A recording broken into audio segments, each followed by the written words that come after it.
objection, the chair is authorized to declare a recess of the committee at any point, and all members will have 5 days to submit statements, extraneous material, and questions for the record subject to the length limitation in the rules. To insert something into the record, please have your staff email the previously circulated address or contact full committee staff. As a reminder to members and others physically present in this room, per guidance from the Office of Attending Physician, masks must be worn at all times during today's proceedings, except when a member or witness is speaking. Please also sanitize your seating area. The chair views these measures as a safety issue and therefore an important matter of order and decorum for this proceeding. For members participating remotely, please keep your video function on at all times, even when you are not recognized by the chair. Members are responsible for muting and unmuting themselves, and please remember to mute yourself after you finish speaking. Consistent with House Resolution 965 and the accompanying regulations, staff will only mute members and witnesses as appropriate when they aren't under recognition to eliminate background noise. I see that we have a quorum, and I now recognize myself for opening remarks. We convene today to examine the findings of the Western Hemisphere Drug Policy Commission, which was sent to Congress in the Commission's final report this week. It's a personal pleasure and honor that we hold this meeting as we wrap up the work of the 116th Congress. One of my proudest moments as a member of this body was when President Obama signed my bipartisan legislation to create an independent commission to evaluate U.S. counter-narcotics policies in Latin America and the Caribbean. As we grapple with this challenge from here in Congress, the country continues to struggle with the devastation that drug overdoses have brought to our communities. As the Commission points out in its report, more than 500,000 Americans have died from overdoses over the past decade, with an unprecedented 71,000 deaths in 2019. It's really unbelievable when you see how many people have died. It's a tragedy. It's hard to think of many issues more in need of Congress's urgent attention. We need to increase investments in drug treatment. We need to pursue robust criminal justice reform, and we need to focus on improving drug supply reduction policies in the Americas. And that's why we're here today. The idea behind my legislation was simple. In recent decades, the United States has spent billions of dollars fighting the drug trade in the Americas, but the successes have been few and far between. Put simply, the drug war declared by Richard Nixon in June of 1971, nearly 50 years ago, has failed. As the number of lives lost climbs, it's clear that we have too much at stake not to improve U.S. drug policy and ensure that our policies are focused on maximizing impact and minimizing harm. And the Western Hemisphere Drug Policy Commission and its bipartisan commissioners have given us a roadmap. Their report offers a fresh approach to drug control policies. They tell us plainly that we're too focused on crop eradication, that U.S. drug certification process is ineffective, and that the State Department should have a leading role in developing U.S. counter-narcotics policies abroad. It's really quite good. As we collectively rethink U.S. drug policy in the Americas, I also hope that we will take a closer look at how to improve accountability for U.S. law enforcement agencies operating in the region, including DEA-vetted units whose actions have at times led to tragic civilian deaths. The Department of Justice's Inspector General is currently preparing a report for me looking at this very issue, which I hope will complement the Drug Commission's work. And to help put an end to corrosive violence in Mexico, we must do much more to crack down on the illegal trafficking of firearms at our southern border. To that end, I joined Senator Durbin in requesting a report from the Government Accountability Office that should highlight key areas for us to strengthen our response to illegal firearm trafficking to Mexico. On a personal note, today's work is somewhat of a bookend from my years of work on Latin America. including as chairman and ranking member of the Western Hemisphere Subcommittee. I care deeply about Latin America and believe that we must all work collaboratively to end the scourge of crime, violence, and drug trafficking that has affected far too many of the region's citizens. While I won't be in Congress next year, I look forward to working with the Biden-Harris administration and my colleagues on this committee to make sure that the good work of the Western Hemisphere Drug Policy Commission is implemented. I thank our witnesses and look forward to your testimony, pending which I yield to my friend, our ranking member, Mr. McCall of Texas, for any opening remarks he might have. No, thank you, Mr. Chairman. I want to thank you personally for your hard work and dedication on this issue over the years, and particularly when you chaired the Western Hemisphere Subcommittee. So we thank you for that. Now, the Western Hemisphere continues to face serious threats from drug trafficking cartels carried out by these transnational criminal organizations. These organizations destabilize governments, contribute to corruption, use violence against local populations, and traffic drugs, including fentanyl, into America. The United States and our partners in the region have been working to stem the flow for decades. And while we have made progress on the ground, new threats are emerging as criminal organizations change the way they do business, and we have to stay ahead of them.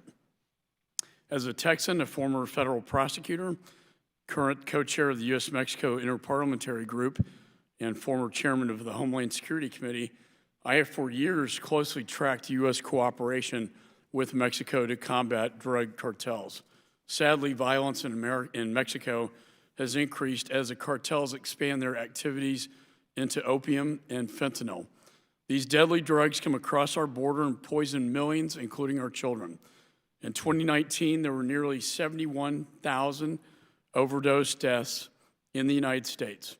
Over 70% of those involved opioids, including fentanyl. And I was proud to see the House passed the Bipartisan Fentanyl Results Act last month, which I introduced with Congressman Trone. This bill ensures that we leverage the tools of the State Department to combat the opioid epidemic. Through this drug trafficking, though it has a large Western Hemisphere nexus, I'm also extremely concerned about the Chinese Communist Party's role in allowing precursor chemicals for the production of fentanyl to be exported from their shores. As chairman of the House China Task Force, I've spoken out about the need to counter the CCP's malign influence globally. We must take action to hold them accountable for their activities in the Western Hemisphere related to the drug trade and beyond. In addition, I'm very disturbed about the reports that Mexican drug cartels are the top buyers of drugs coming from Colombia.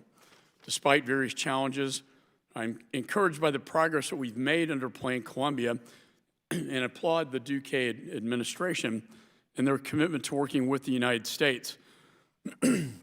However, the illegitimate Maduro regime and its connections to drug trafficking are also a long-standing concern. I applaud the Trump administration for its efforts to hold the regime accountable through criminal charges and a tough sanctions regime. There are some bright spots in this struggle. Of note, I'm encouraged by the various regional initiatives, including the Caribbean Basin Security Initiative and the Central American Regional Security Initiative. Last year, I traveled with Chairman Engel to El Salvador, and we saw firsthand that our assistance there is having positive results. And that is why we introduced together the U.S. Northern Triangle Enhanced Engagement Act to make sure we remain committed to supporting our partners in the region. Creating effective policies to combat drug trafficking in our own hemisphere should remain a priority. The Western Hemisphere Drug Policy Commission, created by Chairman Engel to analyze our policies in the region and make recommendations to Congress on the best way forward, is a way to do this. And I applaud you for your work on this, Mr. Chairman. Truly visionary and vital work. And I also want to thank the members of the Commission for their work and this report. And I look forward to hearing more about the report in today's discussion. Thank you with that, Mr. Chairman, and I yield back. Thank you. I thank my friend, the ranking member. We've worked together very closely on this committee, and I'm very pleased that of the hard work all the members of the committee have done. I'm now pleased to introduce our distinguished witnesses whose work on the commission has really been superb. It seems like it was just yesterday that I was swearing you all in as commissioners. Shannon O'neill is the chair of the Western Hemisphere Drug Policy Commission. Dr. O'Neill is also the vice president, deputy director of studies, and Nelson and David Rockefeller Senior Fellow for Latin America Studies at the Council on Foreign Relations. Cliff Sobel is the vice chair of the Western Hemisphere Drug Policy Commission. Ambassador Sobel served as United States Ambassador to the Netherlands from 2001 until 2005, and Ambassador to Brazil from 2006 until 2009, where I first met him. He's a personal friend of mine and does wonderful work. Mary Speck is the Executive Director of the Western Hemisphere Drug Policy Commission. Dr. Speck previously served as a Senior Associate focused on Mexico at the International Crisis Group. I look forward to Dr. O'Neill's testimony, which will be followed by questions from members of the committee. So Dr. O'Neill, you're recognized for 5 minutes. Great. Thank you, Chairman Engel, and thank you, Ranking Member McCall, and the distinguished members of the House Foreign Affairs Committee. It truly is an honor to testify before you about the findings of the Western Hemisphere Drug Policy Commission. Now, as the chairman said, Congress created the commission to evaluate U.S. counter-narcotic policies in the Americas and to provide practical recommendations. And we endeavored in this report to do just that. In our work, we found many U.S. successes and promising paths. This includes U.S. assistance programs in Colombia that provide legal livelihoods in coca-growing regions. It includes U.S. support and capacity building in Mexico, organized around criminal justice reform. And it involves police reforms, anti-corruption efforts, and violence prevention programs that have helped, albeit unevenly, the troubled nations of Central America's Northern Triangle, El Salvador, Guatemala, and Honduras. U.S. assistance has also furthered progress in the fight against money laundering by organized crime. It has helped strengthen regulations, and it has helped strengthen the capacity of local financial intelligence agencies. Nevertheless, drugs have kept flowing, and Americans and Latin Americans have kept dying. Something is not working. And moreover, as we've heard already, the nature of drug markets are changing. New synthetic drugs such as fentanyl are growing in prominence and lethality. And the legal ground rules are changing in the United States and throughout the region. To take on these shifts and threats and new challenges, the Commission agreed the U.S. need a longer-term, coherent approach to drug policy in the Western Hemisphere. To start, this means reorganizing the way the U.S. government designs and implements international drug policy. We recommend that the State Department take the lead. It should be empowered to develop a whole-of-government strategy to counter transnational criminal organizations and to reduce the foreign supply of illicit drugs. To give heft to this leading role, we recommend that the Undersecretary for Political Affairs be put in charge of this effort, and that it should work with all the relevant agencies, including USAID, federal law enforcement, the U.S. Treasury, the Department of Defense, to pursue this strategy.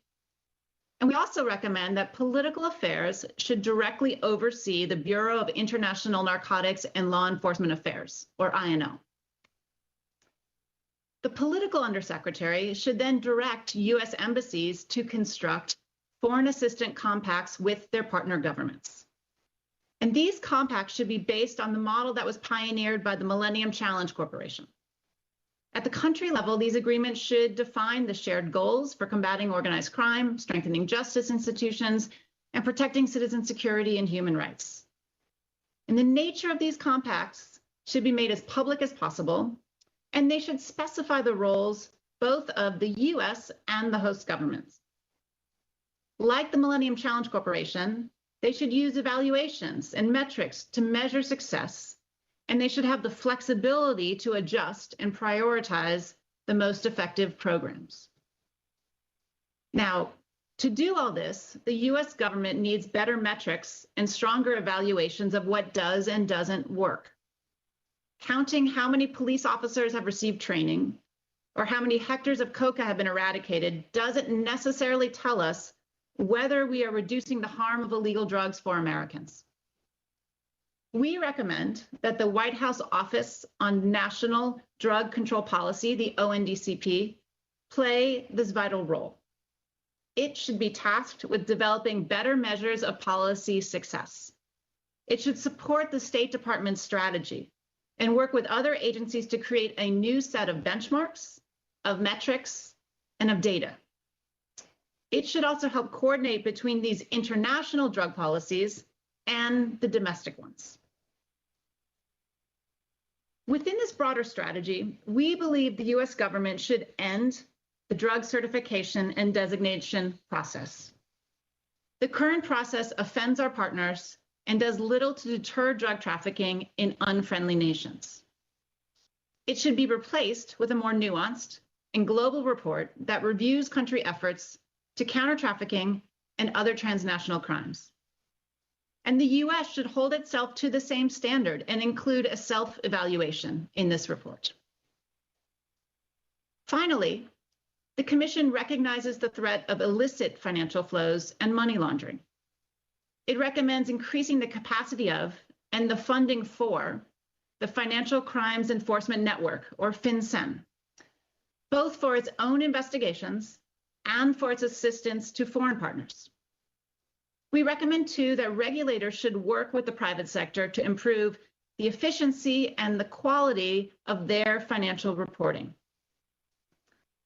I want to thank you for the honor to serve on this congressional commission. It has truly been a wonderful experience.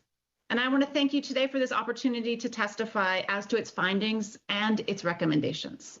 And with that, we look forward to answering your questions. Thank you. Thank you very much. We appreciate the testimony. I'll now recognize members for 5 minutes each. Pursuant to the rules, all time yielded is for the purpose of questioning our witnesses.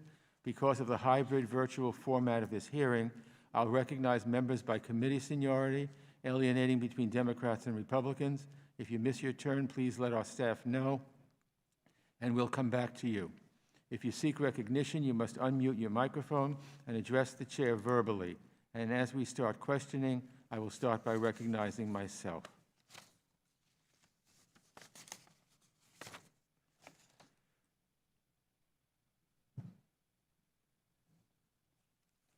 Dr. O'Neill, I appreciate the Commission's recommendation that the State Department develop compact-based counter-narcotics and law enforcement assistance programs with countries in the region based on the model used by the Millennium Challenge Corporation. This certainly makes sense to me, and I believe it is essential that the State Department and our embassy teams be placed at the center of U.S. counter-narcotics efforts. But I think we also need to take stock of the current political leadership in the hemisphere and ask whether we have sufficient confidence in some of our neighbors to merit the development of counter-narcotics compacts. My question is this: with a country like Honduras, where the president has been named as a co-conspirator in a drug trafficking case in New York, in which his brother was convicted, how can we have adequate trust that the government will negotiate a counter-narcotics accord in good faith? Are compacts even possible in situations like these? Thank you, Mr. Chairman, for the question. And it is an incredibly important one for all of these policies that we're talking about. And I would say I think the compact approach actually makes it easier to deal with the variation in the leadership that we find throughout the hemisphere, because we're not asking for a one-size-fits-all type of relationship. And so we can have a different policy in places like Colombia, where we have a long-standing relationship and a much more trust build-up and an experience between us, compared to a place like Honduras that you rightly point out, where there are real questions about the motives and positions of some of our counterparts. I would say in a case like that, you would develop a compact, and it would be important in a compact in that area to look for other participants and actors that we have potentially more faith in their motives and their interest in implementing the policies that the United States and reaching the goals that the United States too shares. So that would include civil society groups and members. That could include international, other international bodies. In the past, we had bodies such as CICIG in Guatemala or an equivalent in Honduras. It could include members of the private sector, but there I would say the benefit of a compact that's run out of or guided by the embassy is it can take into account that variation in the capacity and direction of local governments and put in place a kind of policy that will forward U.S. goals, but that could look very different than it would in other nations. And it can bring to the table other people besides just government officials, if that makes the most sense. Let me open it up if either of my colleagues, Ambassador Sobel or Mary Speck would like to comment as well. Let me add one point, which you actually mentioned in your opening remarks, and that is there needs to be more accountability, as the chairman and you have indicated, and the governance of these compacts, being similar to the structures of the MCC, will make us be more able to evaluate these programs. There's no question the ONDCP needs to be very focused on themselves being able to evaluate these programs and to be able to change them to the extent that they need to be changed. Mary?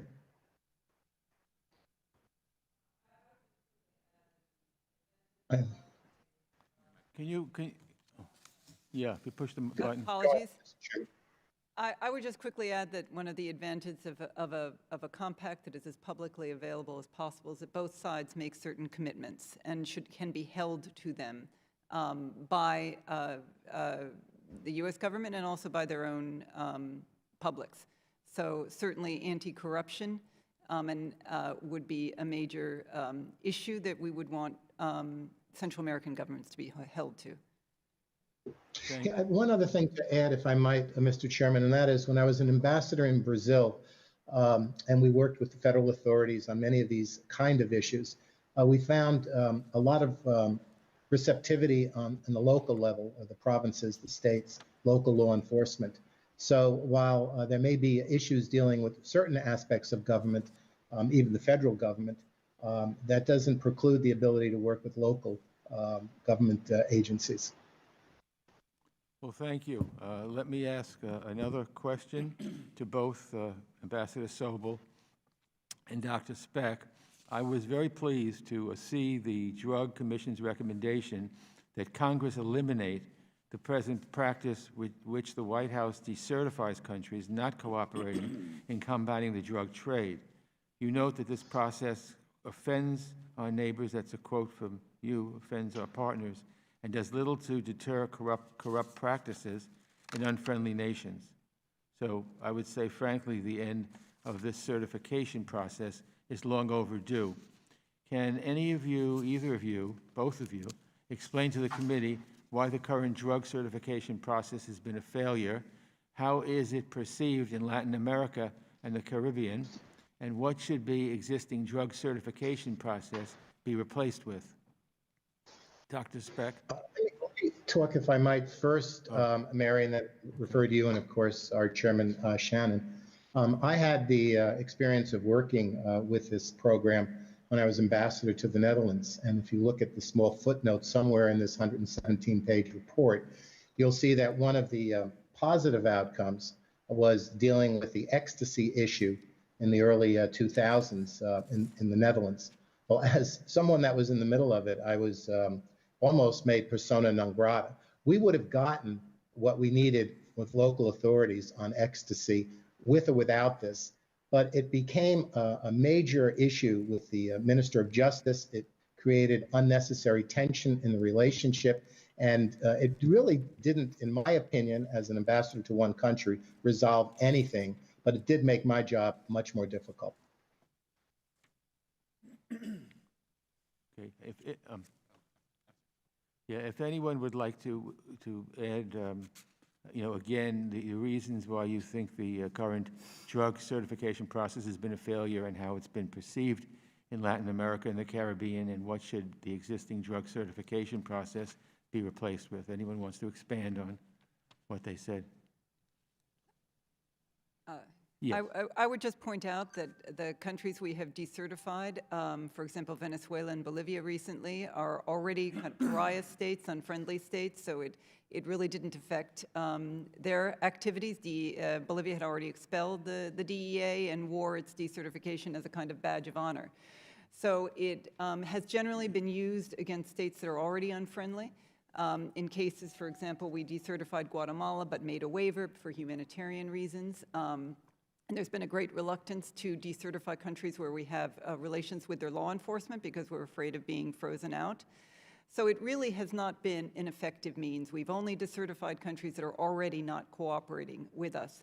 And as Shannon pointed out, we would have still have a report on all of these countries. We would include the U.S., a little bit of self-criticism, and that would be a more nuanced way to encourage them to improve their policies. Well, thank you, Dr. Speck. I now turn to Mr. McCall for 5 minutes. Thank you, Mr. Chairman. I remember Congressman Cuellar and I introduced an amendment to an appropriations bill that passed on the floor. It later became the Merida Initiative. I'd like to get, if I could, from our witnesses, just a report card on the successes and really the status of where we are with the Merida Initiative. In addition, the Central American Regional Security Initiative and Northern Triangle. Maybe if all three could comment on what is your report card on the effectiveness and what do we need to do more to combat this problem that has not gone away. In fact, some could argue it's gotten worse. I'm not sure about Obrador's strategy in Mexico. I think the cartels are back on the rise in many respects. And it may just be a laissez-faire policy where he just lets them play in the sandbox and then they get along. But we're certainly seeing, armored tanks and pretty threatening actors south of our border that threaten the United States. And so maybe if I could go to each of you to get sort of an update and a report card. Great, thank you for that question, and I think we'll each take a part of that. And let me start with the relationship with Mexico and the Merida Initiative. Obviously, we've now been in place for over a decade, and it has evolved in the sense of U.S. policy and support with Mexico, as well as the levels of cooperation and role that each government has played. I would say over this time period that there have been real successes of the Merida Initiative. We have seen the U.S. help play a quite vital role in the transition of Mexico's justice system. They have, over the decade, moved from one that was one based on written testimonies to one that's more based on an accusatorial system of oral trials and due process and the like. And we do have studies and evaluations that show that the new system, when it has come into place, is one that provides justice in a more timely way. So people pre-detentions and the like have fallen. It provides many people see fairer justice. The judges in the court, there is an ability to have cross evidence presented and the like. So it's fairer in terms of due process for the defendants that are there. And there is, in many places, a greater satisfaction with the court system and the process of justice than there was with the past system among the general public. So I think that is one of the successes of the Merida Initiative. We have also seen significant, in several places in Mexico, U.S. support for pilot programs, for community policing, for other means of policing, particularly at the local and the state level, that have also shown some significant promise. But as you say and rightly point out, the levels of violence in Mexico have not fallen. The trafficking of drugs has not ended. It has morphed, as you mentioned, to include fentanyl and others coming in from the precursors coming in from China and other places. And so the challenges are still there. Part of the challenge is when there's a change in government in Mexico, that there are changing priorities within their own law enforcement system. And there has been, particularly under the López Obrador administration, a full revamping of the law enforcement agencies within that nation. So we have seen the end of the federal police that was a partner of the U.S. government in much of the Merida Initiative, and replacing with a National Guard. We have seen the sidelining of the Navy. They're called the Marines, but that was often the most trusted partner by the U.S. With a rising power with the Army. And so there has been, and some reluctance, I would say, to engage on the many different areas that past Mexican governments have engaged with the United States. Yeah, and I think the Navy has been very trustworthy. I don't know how you would rate the National Guard experiment, although I was supportive. I wouldn't want to completely leave the Navy out because they've done such a great job. CSEN is a very, I think, reliable intelligence partner. Certainly in my Department of Justice days, we saw that. Last question, because my time is expiring. All these fentanyls coming in from China, for them, it's a great foreign policy. They make a lot of money off this, and they kill Americans. They poison our children. It's coming into this hemisphere, primarily into Colombia and Mexico. How can we possibly stop this? This is becoming the #1 death threat in the United States. I mean, I think as you mentioned in your earlier opening comments, this is something between the United States and China. There should be a stronger effort to stop the precursors from leaving China itself, but this is also an issue, particularly for U.S. and Mexico. We have seen under the López Obrador administration, the Army take over management of the ports, and it does look like most of the flows of those precursors come in through the ports. So it again is an issue for the law enforcement cooperation between the two countries. And as we look toward a new Merida Initiative, because I think we need a revamp of it, and the Mexicans are calling for that as well, this should be one of the main issues on the table for discussion. That's a very good takeaway. Yeah, a new Merida Initiative that includes this. I apologize, but my time has expired. I yield back. Mr. Chairman, because that question I thought was probably the key question of how successful have we been to date.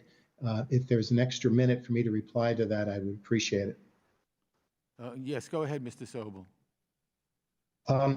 I was going to say that the structure that we're proposing allows for an incredible amount of flexibility to reorientate programs, to use current metrics as better communications with our allies, and fentanyl clearly should be of equal priority, maybe even more so than plant drugs coming in, heroin, cocaine.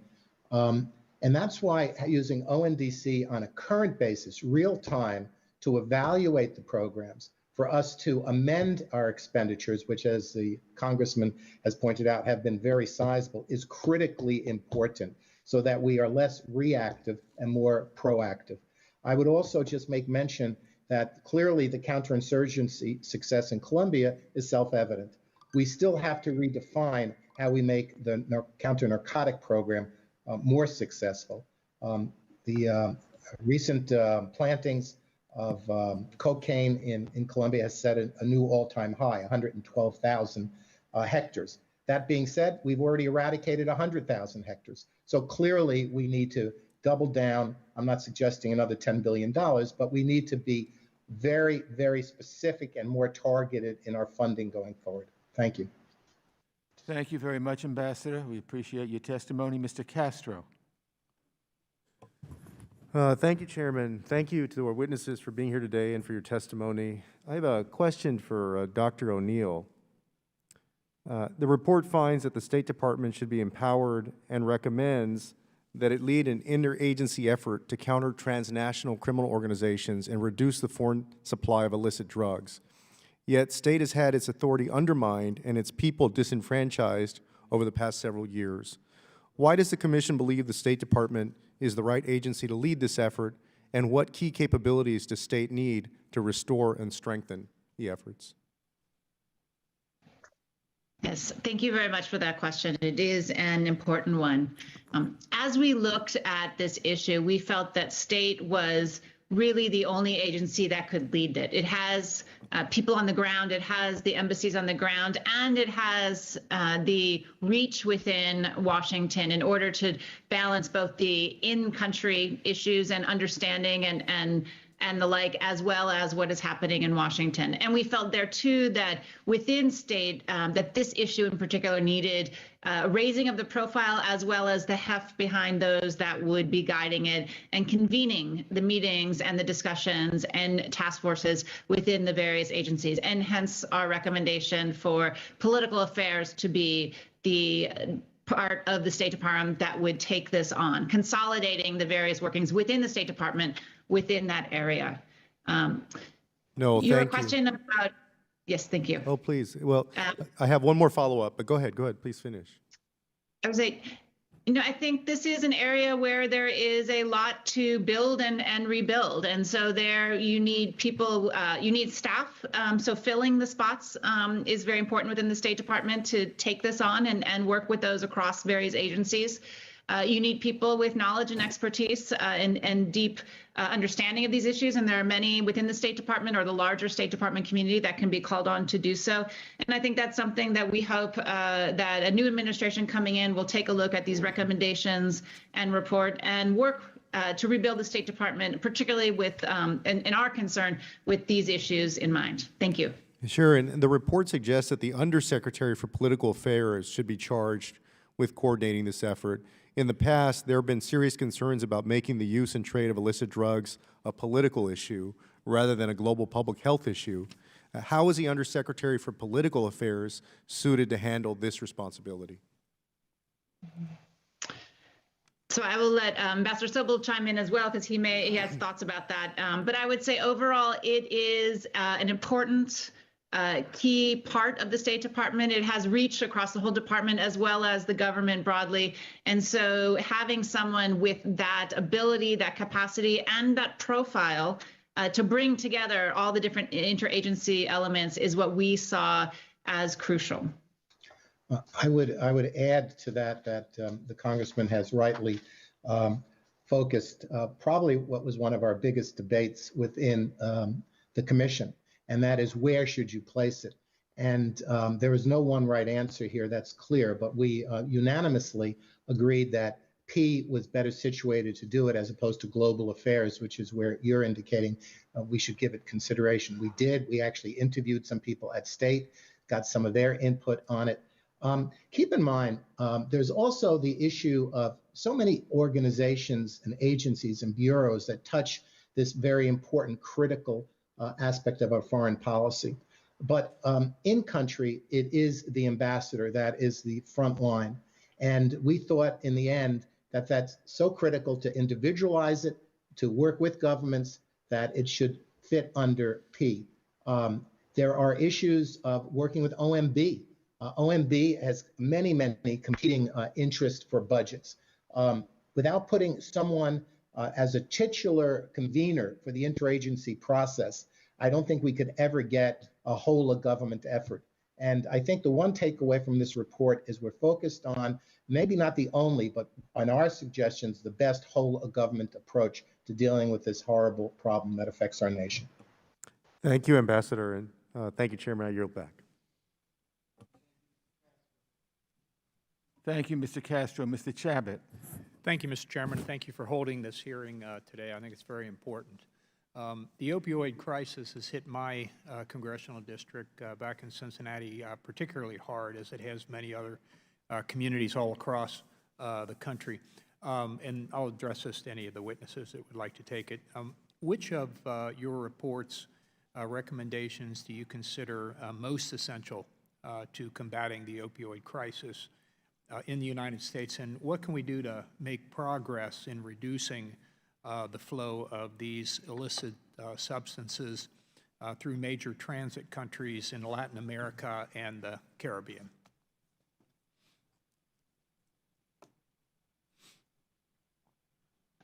I'm happy to start, and then I'll turn to some of my colleagues here. Our mandate was to look at the international drug policy. So we did discuss in our first meetings what that entailed and decided that since there are lots of other great work happening in the United States and other commissions, frankly, that are looking at the domestic side of it, that was not within our purview. So we did not broach many of the important questions, obviously, and concerns that you raised there. In terms of what are the most effective policies, we found some very micro level ones, and that's part of the compact approach, is that different things work in different places. So violence prevention issues and rule of law, strengthening of rule of law, and police trainings, and works in some places and not in other places. In Colombia, we found promise in holistic policies that provide alternative livelihoods for coca growers and the like. And so I think that what works best in stopping the flow of drugs is not always a big overarching issue of eradication or these efforts or interdiction. It is actually more locally based changes and policies and investments that changes the calculation of the people that supply those drugs. And so what we did find is that there is not a one-size-fits-all approach, though there are overarching themes. And this greater idea of reducing harm, of protecting citizen security, of strengthening the rule of law, I do think allows Latin American governments to take on transnational criminal organizations within their own societies. Many that a big part of their revenues are illegal drugs, but they also do other things in these countries. And so seeing it as a larger organized crime challenge is something that I think is helpful both for our ultimate end to lessen the harm of illegal drugs within the United States, as well as the bigger challenges that many of these Latin American countries face, given those that are trafficking drugs in the region. Thank you. Let me go ahead and answer one more question because I'll run out of time if I don't. The ranking member, Mr. McCall, did mention Merida already, but I'd like to follow up on that because back in 2008, obviously Mexico and the U.S. Launched the Merida Initiative to increase security cooperation to disrupt organized crime, strengthen the judicial sector and rule of law, and strengthen border security. And the U.S. at this point has spent $3 billion on that initiative. What policies should we pursue to make the use of those tax dollars as effective as possible? And again, I'd open it up to any of the three witnesses. Shannon, if I might, I'm going to use this as a segue to touch upon one of our other key elements of our commission report. And it doesn't answer the Congressman's question directly because it's a universal answer, but it does focus on both domestic and foreign policy initiatives. I'd like to point out that our report indicates that we probably interdict 5 to 10% of the drug flows coming into the United States. But yet, remarkably, with $400 to $600 billion of illegal retail drug trade a year, and our stats go back to 2017, so clearly it's more. The amount of money laundering seizures is well under 1%.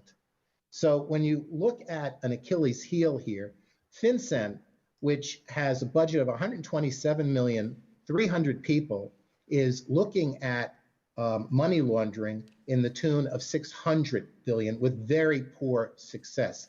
Not that they're not well-staffed, well-motivated, but they're definitely underfunded. And if we are able to get to the money laundering as a key element to reduce the flow of drugs, then we've made a big success. And it's one of those areas we can do so much more in, whether it be that the drugs are plant-based or fentanyl. So it's a universal way of helping this awful scourge. Thank you very much. My time's expired, Mr. Chairman. Thank you, Mr. Chabot. Mr. Connolly. Thank you, Mr. Chairman. Can I be heard? Yes. Great. Thank you so much, and thanks for having this hearing. Let me ask two questions of our panelists.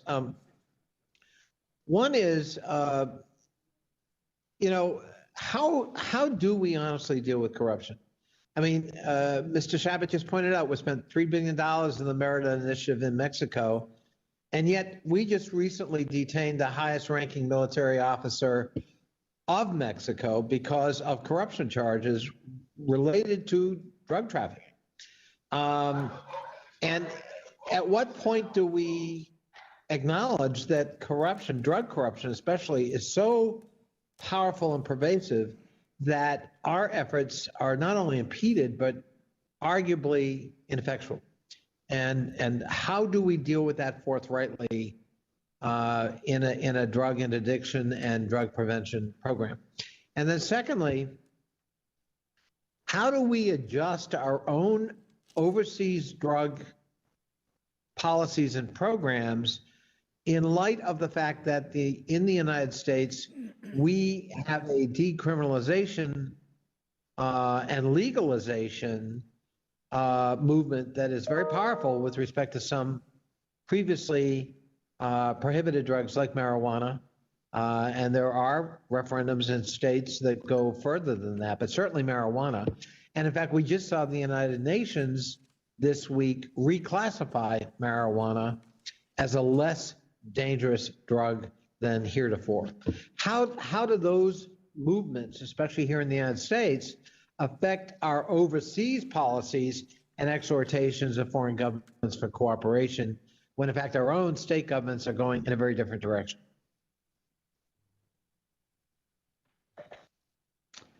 Great, thank you for that question. I will take that first one, and that what do we do about corruption, or what possibly?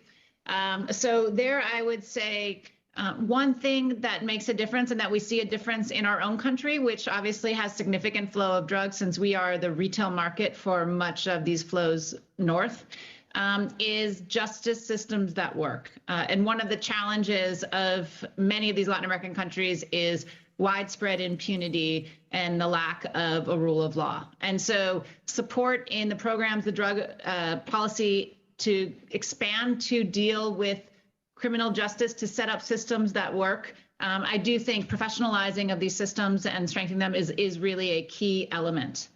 One thing we have also seen in the past that has worked is when a domestic system does not have the strength on its own, is that we have seen international investigatory bodies come in, either backed by the UN, as the case of Guatemala, or the OAS, as the case of Honduras.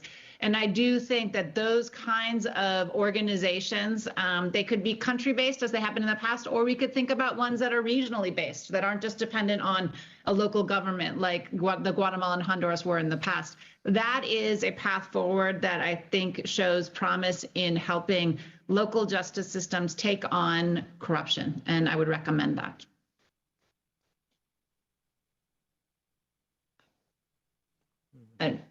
Mary, I don't know if you would like to comment on the decriminalization, or Cliff, otherwise I'm happy to. We can only mention that we also looked at it when our commission was formed, and clearly we're not here to talk about domestic policy, but we do recognize in the report that 35 of our states have in varying degrees legalized marijuana. If that allows authorities to focus on the more insidious drugs, whether it be fentanyl, heroin, or cocaine, perhaps that's a positive, but that's out of our domain to opine on that. I will go back to one other point, though, and that is we can't turn our back to our neighbors.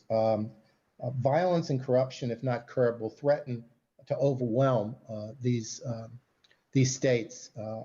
And we need to just be very, very precise on where our money is doing the most good. And that's why I keep coming back to this, giving more of a mandate to ONDCP to really put together the matrices, long-term and short-term, of where we're getting the best effect from our significant investment is so critically important. Cliff, if I could just follow up. I understand your wanting an escape hatch here by saying that's not, domestic policy is not our purview. But my question wasn't for you to comment on our domestic policy. It was, how does it impinge on your formulating policy for the Western Hemisphere? I mean, what's that challenge or lack of challenge in dealing with your counterparts in other governments in the Western Hemisphere who point to these changes in our state policies, maybe positively or negatively? I mean, how does that affect you? It's interesting. I'd rather not talk from a commission standpoint. Mary can do that, and Shannon perhaps a little bit better, because Mary, we were obviously somewhat restricted with COVID from travel and dealing with local authorities. We did get one trip in to Colombia. That was very good. Mary went down to, I think, El Salvador and Central America. But it's interesting. I found personally that the war on drugs was something that we were able to develop cooperation on. And while we didn't define not to look at marijuana because we should be looking at heroin, there was a joint effort. I'm not so sure our legalization is a major issue that creates problems. But that's a personal point of view. Mary was in region. Sharon at Council of Foreign Relations deals with this much more frequently. Let me defer to them because it's an important question.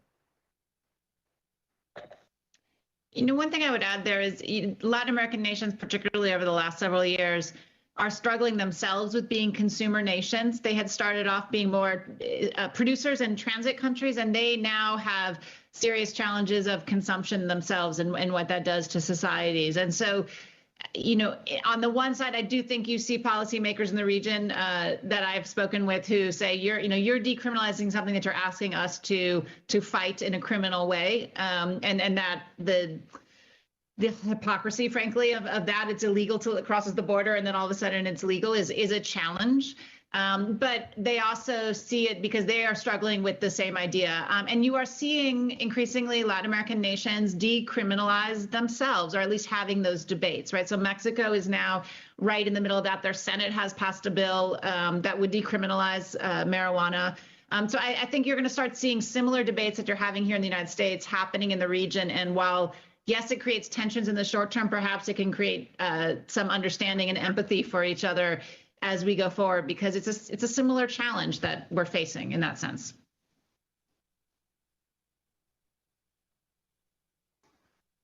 Thank you. Mary, Mr. Wilson. Thank you, Mr. Chairman. And indeed, it's good to see Chairman Connolly looking so good. As we begin today, Chairman Engel, I want to thank you for your distinguished service. It's just been extraordinary. I will always cherish being on the delegation with Congressman Kurt Weldon of Pennsylvania to Pyongyang, Democratic People's Republic of Korea, North Korea. And we saw firsthand, sadly, the people oppressed of that police state in North Korea. And then I've seen your success worldwide when I was in Kosovo to find out that you are a folk hero for the people of Kosovo, to the point where in the city of Pija, one of the major cities of Kosovo, they have named Congressman Engel Boulevard. And so it's really real, Mr. Chairman, your success, and we are all grateful to be with you and wish you well for the future. Additionally, I want to thank the panel today. My wife and I have been the co-chairs of the Partners of the Americas program, and so we've had extraordinary opportunities of working with young people of our hemisphere, particularly from Colombia, where we've hosted them as students, and then two of my sons were exchange students to Colombia. And so, Ambassador, with that in mind, how can the U.S.-Colombia Security Partnership be more effective in combating cocoa production and cocaine trafficking at each level of the process? How should Colombia and the U.S. evaluate and modernize eradication, demand reduction, and interdiction strategies? I'm not sure Shannon was an ambassador, so I think you're asking me that question. So I'll be the first to answer it, but I think all three of us should, and I'll be very quick. That'd be good. There are many parts of the matrix. Eradication, obviously, has had issues, but eradication by itself, without supplanting what you're eradicating with new crops, forces the farmer to go back for his livelihood. The destruction of labs is something that could be significantly more focused on as a choke point. Our report points out to building more cursory roads that allow for better police and law enforcement, I think would be important. Land titling is a new tool that is being utilized, but a very interesting one, and it was just recently a trip from the DFC, the Development Financial Corporation, to go into the region and use our dollars to help build an infrastructure that will take people away from crime and have alternate uses, whether they be agriculture, manufacturing, whatever. So it's again, a whole of government effort, and that's why we really like the idea we came up with, that state and P could lead that effort. Mary, I don't know if you want to add to that, since you were down there with the members of the commission as well. That would be excellent.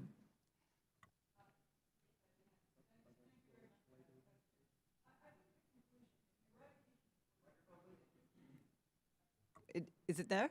I thought I turned it off instead of on, sorry. We've had massive eradication in Colombia for many years, and I think it's fair to point out that with aerial fumigation, which, as you probably know, was suspended in 2015, even before it was suspended, coca was reviving. Coca growers can adapt to, and have adapted to, forced eradication, whether aerial or manual, by moving into national parks, and also by even simple techniques such as spraying molasses on their plants. And there's also rapid replanting if eradication is the only tool. So for sustainable reduction of coca production, and I think most people in Colombia, they may disagree about some of the role of eradication should play, but they all agree, the people we spoke with, that you have to offer alternatives. You have to go into the community. You have to establish state presence. You have to provide the roads, as Cliff mentioned, land titling, so that there will be financial inclusion. You have to supply these essential ingredients for legal crops. And most of the people we spoke with, we met with some beneficiaries, they would much rather not be producing coca. They don't like the risk. They don't like being subject to the guerrillas. They want the opportunity to produce legal crops. And Dr. O'Neill? No, I would concur with all that they have said. And you know, as we talk about at the Washington level of this more whole of government approach, we find that too is the best way forward in all of these countries, with the particularities that Colombia or others have, is this whole of government in providing safer, more prosperous place for people to have other choices than to be involved in the drug trade. Thank you for your efforts. And again, thank you, Mr. Chairman. You will always be appreciated. Well, thank you, Mr. Wilson. I appreciate you as well. Thank you. Ms. Wild.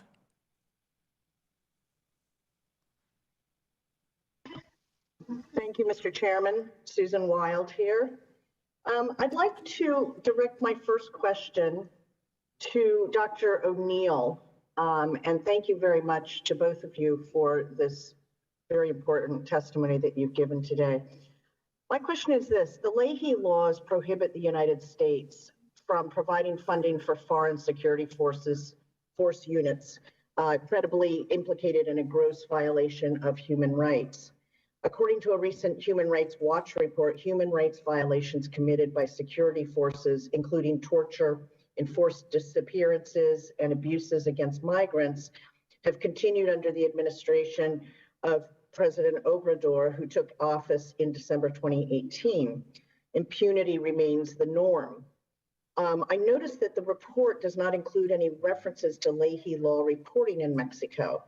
In your estimation, does the U.S. government currently have sufficient safeguards in place to guard against systemic human rights violations by Mexican security forces? Great. Thank you, Representative Wild. It's an important question.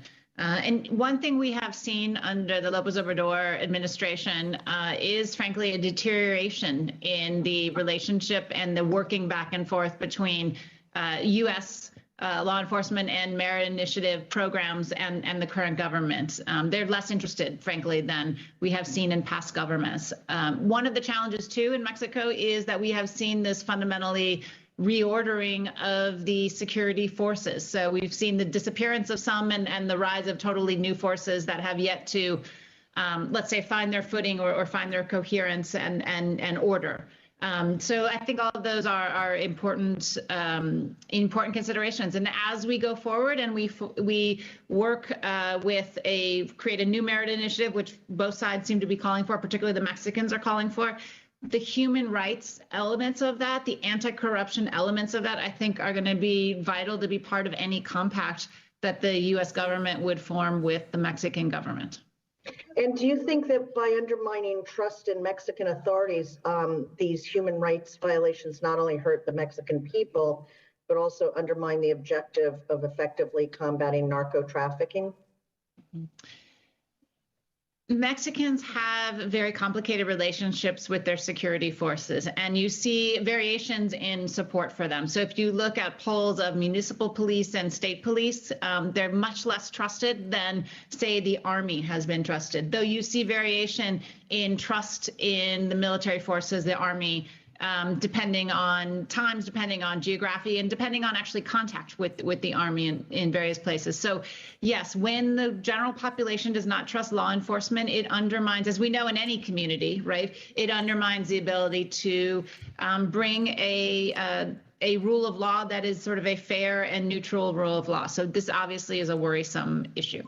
Do you have any specific ideas of what a U.S. administration could do to emphasize to our Mexican counterparts that we believe in a holistic approach, combating the effects of narco trafficking in ways that advance rather than undermine human rights?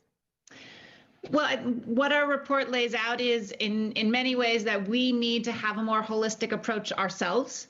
So the idea of creating and strengthening the P Bureau and the State Department to convene an interagency situation or way of dealing with this issue is a start, right? If we don't have a holistic approach, then it's hard to ask others to have a holistic approach to that. We've seen in the past, I would say, with the Merida Initiative, a more holistic approach ourselves, right? There was high-level economic dialogues. There's been high-level security dialogues that have existed in the past with the Mexican government, though not in the most recent years. And so I think reviving some of those where there's lots of people at the table who are interacting with their Mexican counterparts would be a helpful step forward. And I'd like to ask Ambassador Sobel a quick question, because I know I'm running short on time. But Ambassador, recognizing the history of United States interference in the sovereignty of many Latin American countries, what do you think the most important initial steps are that a U.S. administration could take to make it clear that it's intent on building counter-narcotics relationships built on mutual respect and partnership? I really like that question. Thank you for asking it. I think we can listen more. I think that one of the high points of my term as ambassador in Brazil was when a group within the State Department called SP, which does the work of policy planning for the future, came down, and the government in Brazil kept asking me, well, what are they going to ask us for? Because nobody comes without asking. And the whole trip was to listen. What was important to Brazil? How do we work together? And not to be directing. So I believe an early listening round without 100 new policies, an interagency process chaired by a P. And let me go back to one other thing. USAID, as great of an organization it is, and we can't exist without them internationally, working with P will give it even more clout. And one of our recommendations is USAID develop a global health fund similar to the successful global fund to deal with the issues of drug treatment and dealing with the ability to deal with patients in local communities. I think we're killing you with the word holistic and whole of government, but it reinforces each other. Let me also just go to Merida. Our report also lists the fact that the American Correctional Association, the ACA, has recently continued to accredit prisons in Mexico, and today there's over 100 that are accredited that comply with our safety rules of safety, security, and health standards. So that's an improvement. It doesn't deal with the whole of country, but we are working together wherever we can. Thank you, Ambassador. I wish we had more time to talk. I'd love to continue this. Mr. Chairman, I yield back. Thank you, Ms. Wild. Mr. Perry. Well, I thank the chairman for calling this timely hearing and the valued work and input of this commission. And I want to say that it's been a privilege and a pleasure to serve with you, Mr. Chairman. We haven't always agreed, but you've always been respectful and honorable, and I sure appreciate that. And I hope everybody knows that. Bears saying. Thank you, Mr. Perry. We remain in the midst of an opioid crisis in our country, and the crisis is being exacerbated by the production and trafficking of fentanyl. We know that in 2019, fentanyl and other synthetic opioids claimed the lives of 36,500 Americans. That's in 1 year. 1 year, 36,500 Americans. In 2016, a report by the DEA noted that Mexican drug traffickers are importing fentanyl and fentanyl precursors from China, which isn't a surprise. I think everybody expects to hear that. A 2020 DEA report highlights China as the main source of fentanyl trafficked into the United States. Again, not a surprise. Regina LaBelle, Chief of Staff in the Office of National Drug Control Policy during the Obama administration, expressly doubted the CCP's genuine oversight of the production and export of illegal drugs in a Time interview just last year. So my question is for Ambassador Sobel. I'm going to quote to you a small section from the Commission report regarding the measures we take to confront drug traffickers. And I quote, "The concept of a majors list seems increasingly anachronistic. Policymakers designed the process to deal with plant-based drugs, mainly grown and processed in Latin America, and then transported directly to the United States. Such distinctions make less sense with the rise of synthetic drugs, which can be manufactured almost anywhere and shipped through the postal system," and they are. One of the first question is why has China not been placed on the majors list? And then the second question would be, would you characterize the CCP's role in the production and export of synthetic drugs as an evolution of the challenge drug trafficking possesses? And what can we do to marginalize China's role in exporting synthetic drugs like fentanyl overseas? I mean, it seems like the minimum thing we would do is add them to the majors list, but I await your response. Well, clearly, we don't make policy, so it's going to be difficult for me to answer that directly. However, let me put that in context. While we've definitely indicated that we don't see the value of keeping the drug certification and designation process in place, that does not mean that we are not strongly indicating that INL should produce a global report reviewing countries' efforts and clearly pointing out those countries that underperform or worse, work against the purpose of our citizens. And that would be an appropriate place. But ultimately, all these reports have a political process to it. As Mary pointed out, the number of designations and sanctions have been so limited, I think it's Bolivia, probably Venezuela, that it takes a political decision to do that. And my belief is that in this whole of government effort here, those kind of issues should be, and I'm sure will be, addressed in the future because they're critical to getting right. You know, it's interesting. I don't want to get political here, but it's amazing how a country can say one thing and do something else. And we've seen it repeatedly with some countries, and hopefully we'll hold them accountable over time. So thank you for asking that question. Shannon? I would just reaffirm Cliff's comments there. And I think the fact that China, for all the reasons you say, is not on the list, the majors list, shows the weakness of that mechanism and sort of its ineffectiveness and the reason why we should have a different kind of report. Thank you. So just to clarify, you both agree that the report should be something very different because it doesn't accurately reflect the current circumstances, the ever-changing circumstances, and even so, even if there were a different report or some other mechanism, I would tend to think you would agree that China needs to be included in whatever our efforts are in that regard. I'm going to answer that quickly. Every nation should be held accountable, especially as it affects the welfare of our citizens. Thank you, Mr. Chairman. I yield.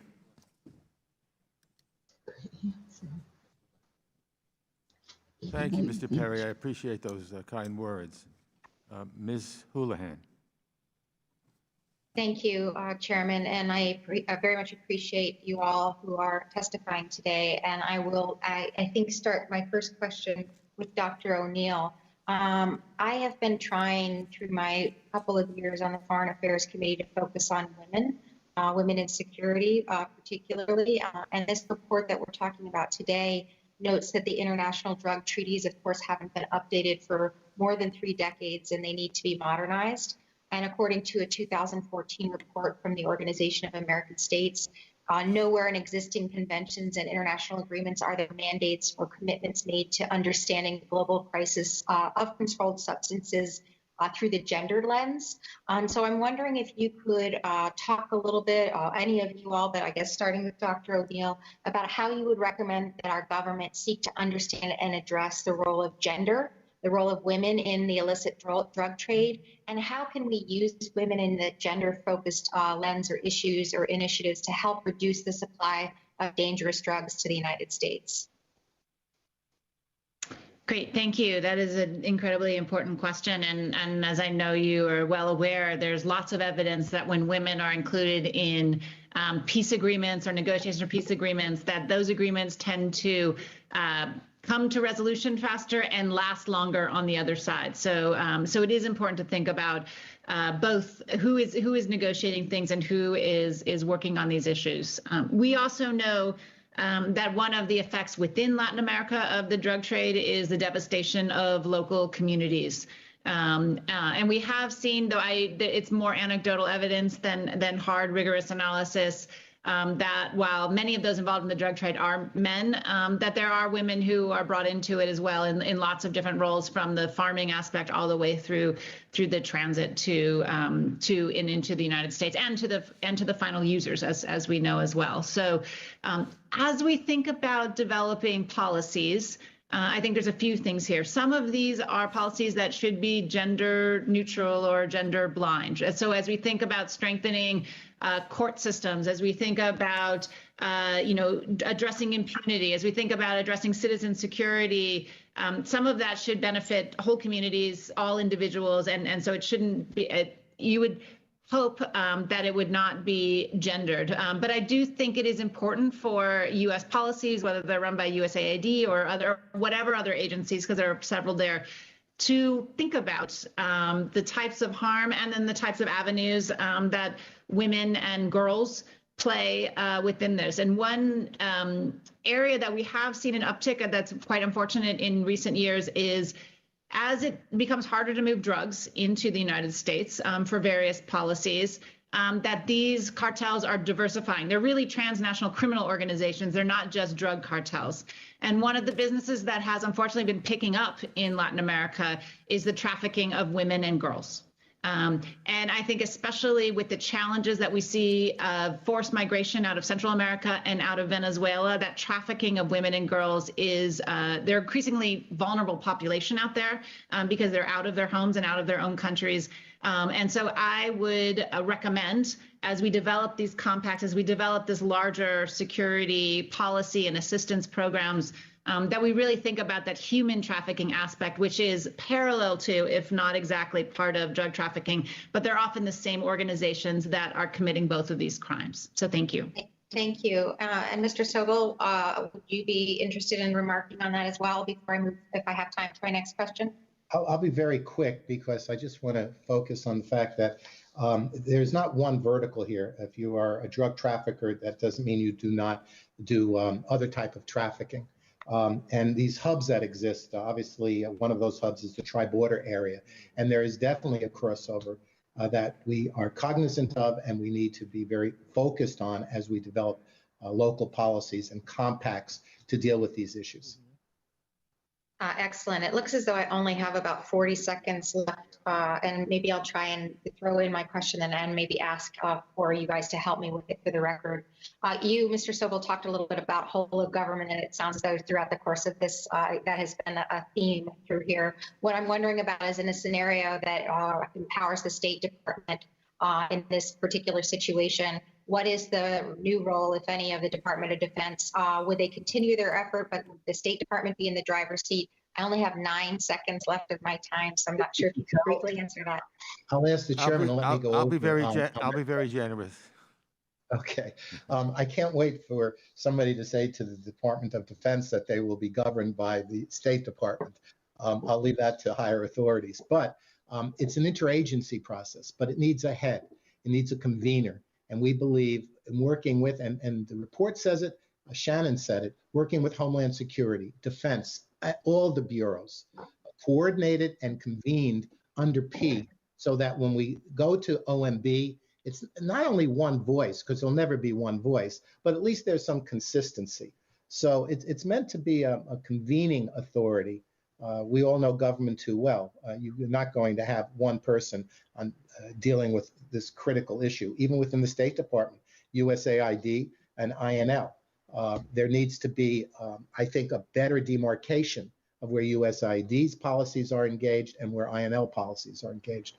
But, you know, Rome wasn't built in a day, and we will make this better in our future government that'll come into on January 20th. Shannon, you want to add something? No, I concur with what you just put forward. Thank you. Thank you, Mr. Chairman. Thank you very much to you both, and I yield back. Thank you very much. Mr. Yoho. Thank you, Mr. Chairman, and I reiterate the words of all my colleagues on your leadership here. Thank you, and best of luck to you and Pat in the future. Thank you. Ambassador Sobel, you stated that you're not in the role of making policy, and I understand that, but I know you all know this. The 3 witnesses today, and as all witnesses in the past, are the ones that give us the fodder that do go into the drafting of legislation that does get passed, that does become law. And so your testimonies are invaluable because so much information comes out of this. President Nixon had the war on drugs started in 1971. Over that time period to current, we've spent over $2 trillion on the war on drugs. And I've got in front of me a chart on cocoa production in South America. And in 2011, you can read the numbers, you know them. They're less than half of what they are today. Colombia is dismal in that they had 83,000 hectares grown in 2011 of coca. Today, it's over 212,000 acres. So the war on drugs is not really working. I think we've done a shell game, we've displaced it, and I think so many times our programs, as good as they are, they focus on the symptoms, you know, of it. It would be like a cancer. We're treating symptoms instead of going after that. To the cause. Our focuses are on the symptoms instead of going after it. The symptoms are increased production, increased use, the violence, the corruption, lack of good governance. And if we look at the cause of these things, it's greed, it's money, and it's the power that the narco traffickers have, and that we really need to go after that. If we look at what China is doing with fentanyl, and it does come through Mexico, mainly through the ports, but it's also shipped in, and China supplies the pill-making machines for that, for the methamphetamines. One has to understand the reasoning behind China in the opium wars, and that is for retaliation of the opium wars from the 1800s that led to their century of shame. They're wanting to destroy this country, and they're going to do it any way they can, and one of them is to weaken us and to destroy us through the fentanyls. When you see how many people have died, as Mr. Perry brought up and other members have talked about the deaths in America, that's just a tip of the iceberg. It's all the people that are the addicts today that'll be the deaths tomorrow that we have to combat. And so we have to look at a different approach from the $2 trillion that we have spent on this war on drugs that's not working. And Dr. Speck, you talked about the metrics of MCC, and I agree with that. I think that's an awesome program, and that the metrics of decertification do not work. In your opinion, or anybody else that wants to answer this, what other metrics can we put in place that will have the teeth in it that curbs that activity?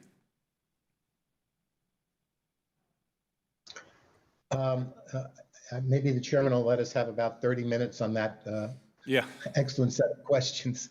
But let me hit one or two I'm going to points. come back to you, Ambassador. I asked Dr. Speck first. Mary, okay. And I want to come back to you because I've got a specific question for you.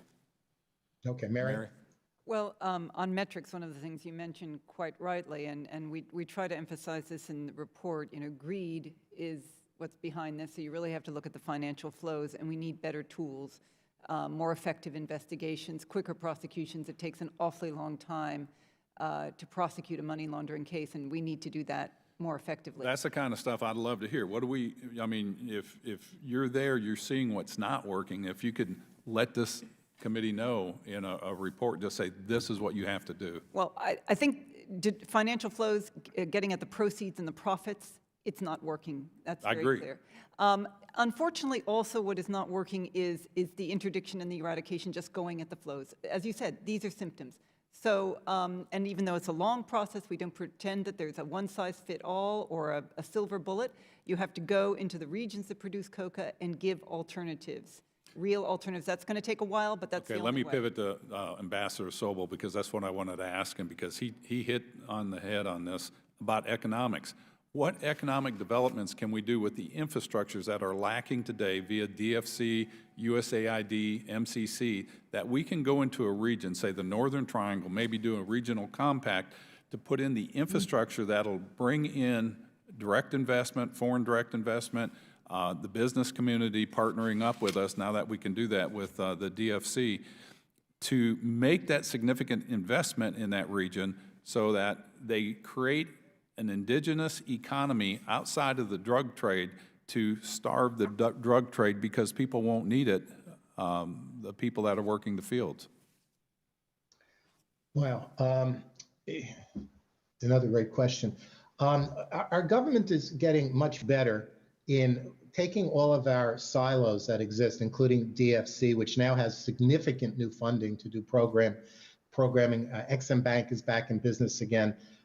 There are many tools in our government that can be better coordinated to go into region and look at dealing with a more holistic government approach, almost an interagency approach. But I want to go back to what Mary said, because I think it gets to the core of your question, which is a really important question, which Shannon and I both mentioned earlier. And that is, we do interdict 5–10%, but on money laundering, it's probably closer to 0.2%. Wow. And it's remarkable. And it's not that reports aren't being generated. It's estimated that the private sector spends $4 to $8 billion on compliance issues. Let me give you a stat, which is, to me, amazing. There were 163,000 activity reports on money laundering in 2000. Today, it's 2.3 million. And yet you have an agency, and I don't want to be critical here, but you have an agency, FinCEN, who is critical to this process, that has a budget of $127 million. So I'm not suggesting what Congress should spend, but I'm saying this is a critical area that if you take away some of the flow of money, you will hurt these organizations. Thank you. I yield back, Mr. Chairman. Thank you. Ms. Titus. Thank you, Mr. Chairman, and I thank the witnesses for the work that they've done on the commissioner's report. I really appreciate the fact that you've taken a holistic approach and moved away from just the crop eradication focus. I want to mention that instead of just looking at economic alternatives and ways to go after drug trafficking, though, that we also look at how promoting democratic institutions can make a difference. Good governance, more democracy, how that ties into tackling the drug trafficking issue. So I would ask the witnesses if from their perspective, do they agree, or how critical do they see concurrent democracy promotion programs and strengthening of new democracies around the world that we should be doing? How do they see that fitting in with the goals of stopping some of this drug trafficking? And could they talk about any specific investments that we've made in democratic government that tie to the drug trafficking issue? Thank you very much for that question, and that's an important one. And I'll kick off and let my colleagues join in as they choose.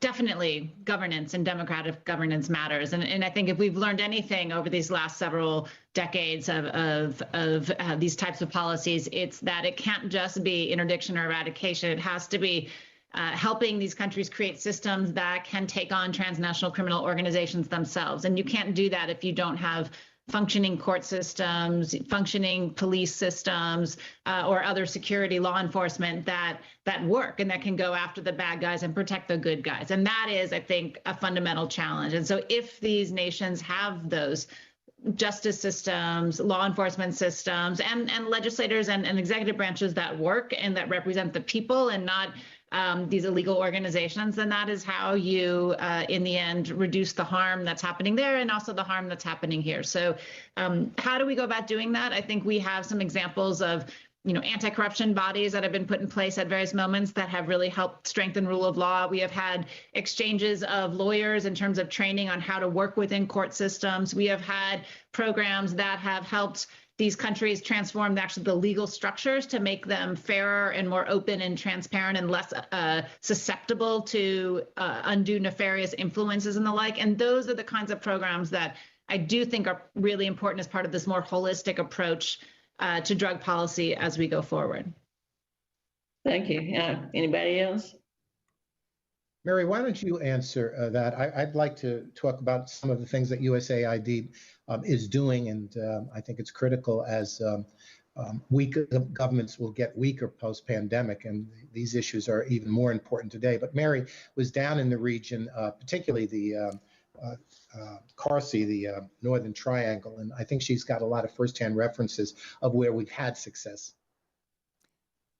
Well, Shannon mentioned some of them on the international commissions that have, these hybrid commissions have been quite effective in going after corruption. But I might add that even in the absence of those, and in the case of governments like Honduras, where we don't have credible counterparts, strengthening civil society is absolutely crucial. These are the watchdogs. These are the groups that need to monitor campaign financing and other forms of corruption. And certainly in Central America, there's a lot of penetration, or at least there's a perception that there's a great deal of penetration, particularly in local areas of criminal groups, including drug traffickers, influencing elections and controlling mayoralities and things like that. So the civil society, I would say, is an area that we definitely have to strengthen, particularly in weak states like Central America.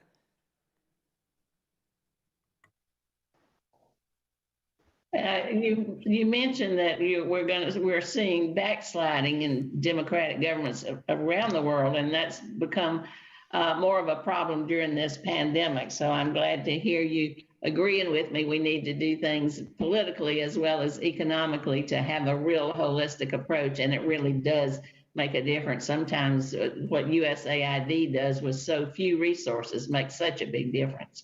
So thank you very much. Thank you, Ms. Titus. Mr. Kinzinger. Thank you, Mr. Chairman. Thank you to you and the ranking member for calling this hearing, and I want to thank you both for your leadership in our hemisphere as well as in fighting this drug crisis. This report from the Western Hemisphere Drug Policy Commission could not come at a better time. During times of crisis, we often see an uptick in the misuse and abuse of different substances. And while this pandemic is no exception, what we're seeing is an explosion in the abuse of synthetic drugs and other opioids. As we all know, many of these drugs are manufactured, cultivated, or transported from our southern neighbors into the United States, where the market for these drugs is thriving.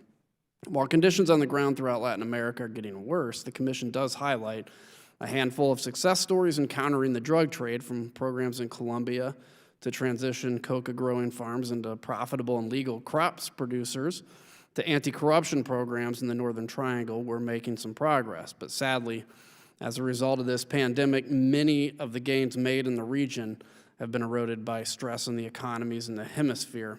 And I think now it's especially time to do more. So let me ask my first question to Ambassador Sobel.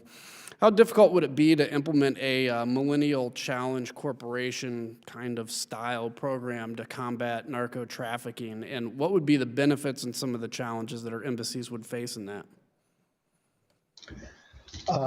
Well, we actually like your idea a lot.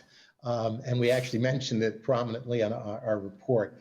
Taking a lot of the accountability with measurable outcomes to be able to not continue programs that are not working or that need to be adjusted.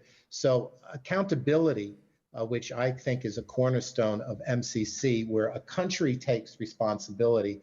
You have mutually agreed upon outcomes, and to the extent that you reach those outcomes, you get additional funding, and if you don't, there are consequences. I think that that's definitely a key part of our program on accountability, not just to spend money, but to make the money effective. Thank you. Let me also ask you, what role does Nicolas Maduro and his regime play in the illicit drug trade in Venezuela, and how has that changed since he came into power?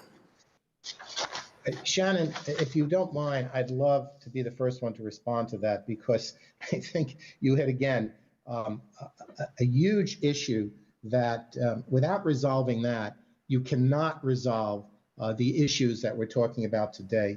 You basically have a state that's become a criminal state that is creating an opportunity for a huge flow of additional drugs. In fact, the stat that I have here is that it is more than quadrupled since 2011, the outflow of drugs into the Caribbean, our neighbors, as well as Venezuela as a neighbor. But until we are able to deal with Venezuela and make it a democratic nation again, accountable and not a pariah state, we will continue to have huge problems. Shannon, do you want to add to that, I'm sure?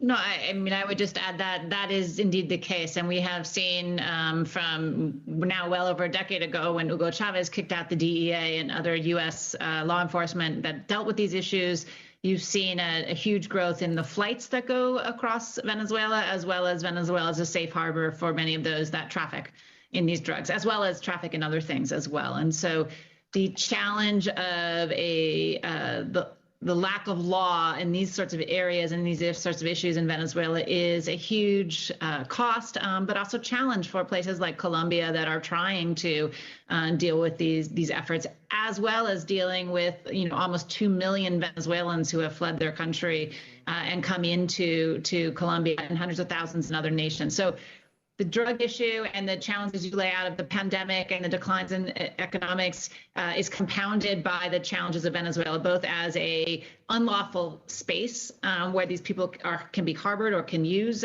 to traffic their drugs, but also in the refugees that have left Venezuela and are taxing or putting strains on the systems in these other countries. So it is a huge issue. Yeah, thank you. I sadly think we missed a really big opportunity, or I guess almost burden, in Venezuela, and we've ignored our own hemisphere for a long time, and I think have been really almost too nervous to be involved. But let me just, since I'm running out of time, I'll also say we need to continue to look at roles of digital currencies like Bitcoin and stuff in this whole process. So, Mr. Chairman, again, I thank you for calling this hearing. I thank the witnesses, and I'll yield back.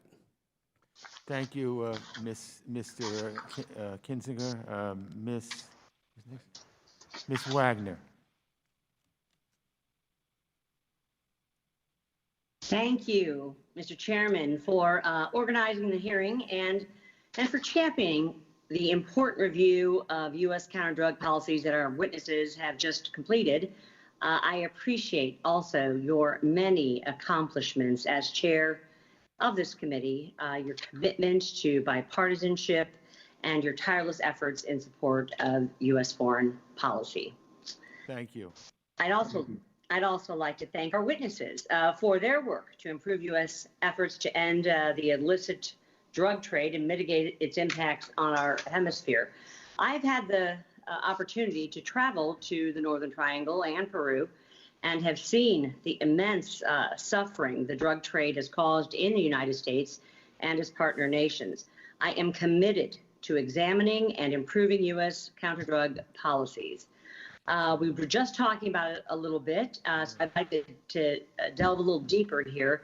Maduro's despotic and illegitimate regime in Venezuela is hampering efforts to control the drug trade. And Ambassador Sobel, you touched on it some, but if you go in a little more in depth here, how does illicit drug trafficking in and through Venezuela support transnational criminal organizations in neighboring countries and throughout the region? And more specifically, what can the U.S. and international partners do to disrupt these destabilizing operations?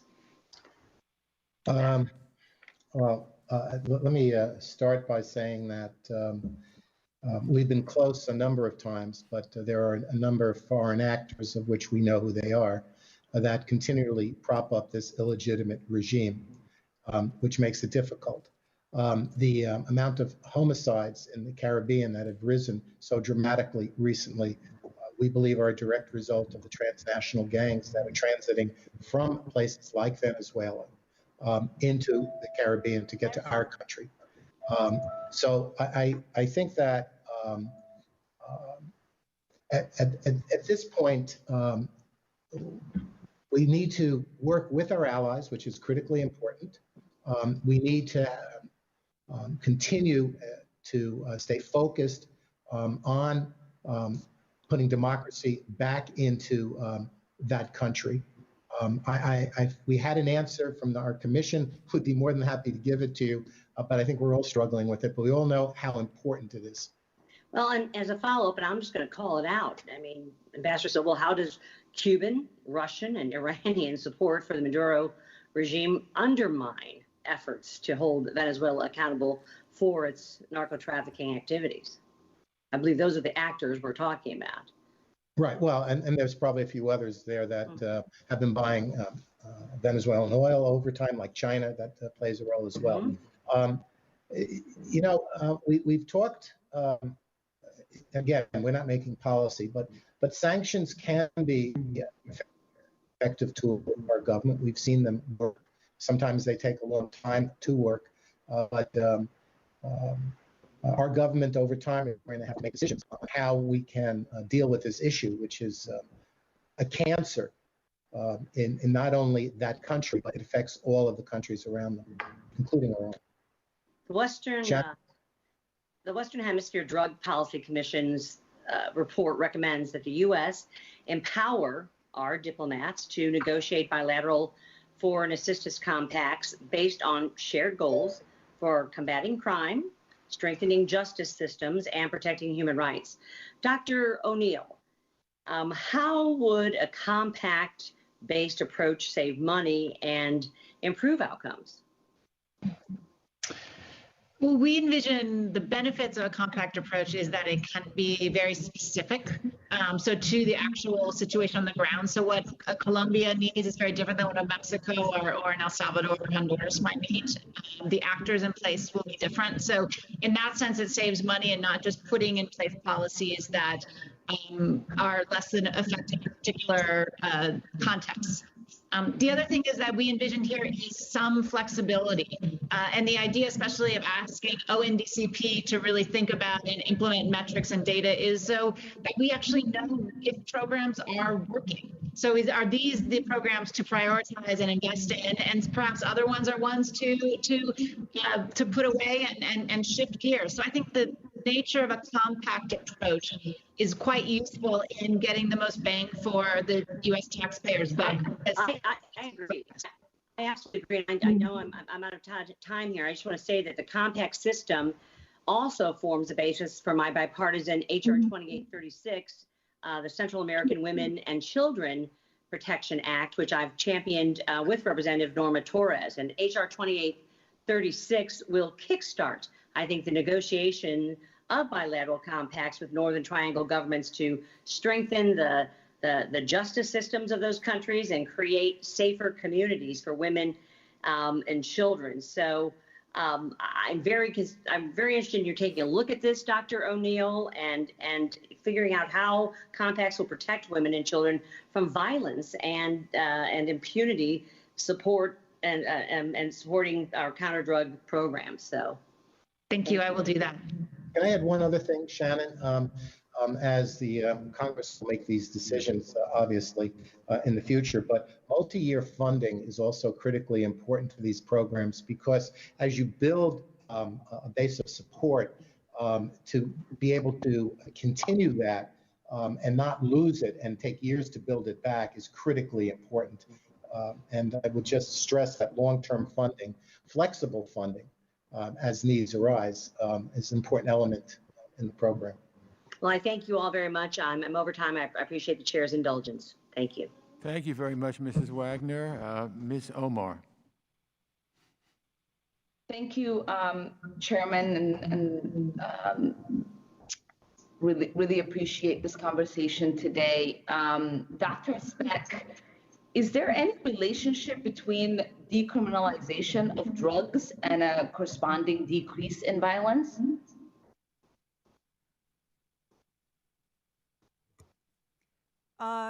The decriminalization of marijuana, obviously it's been occurring in we now have 35 states in the United States that have decriminalized marijuana. But marijuana had for a while not been the major source, an important source of income for the drug traffickers, but probably not as important as cocaine, and then for a while heroin, and of course fentanyl is emerging.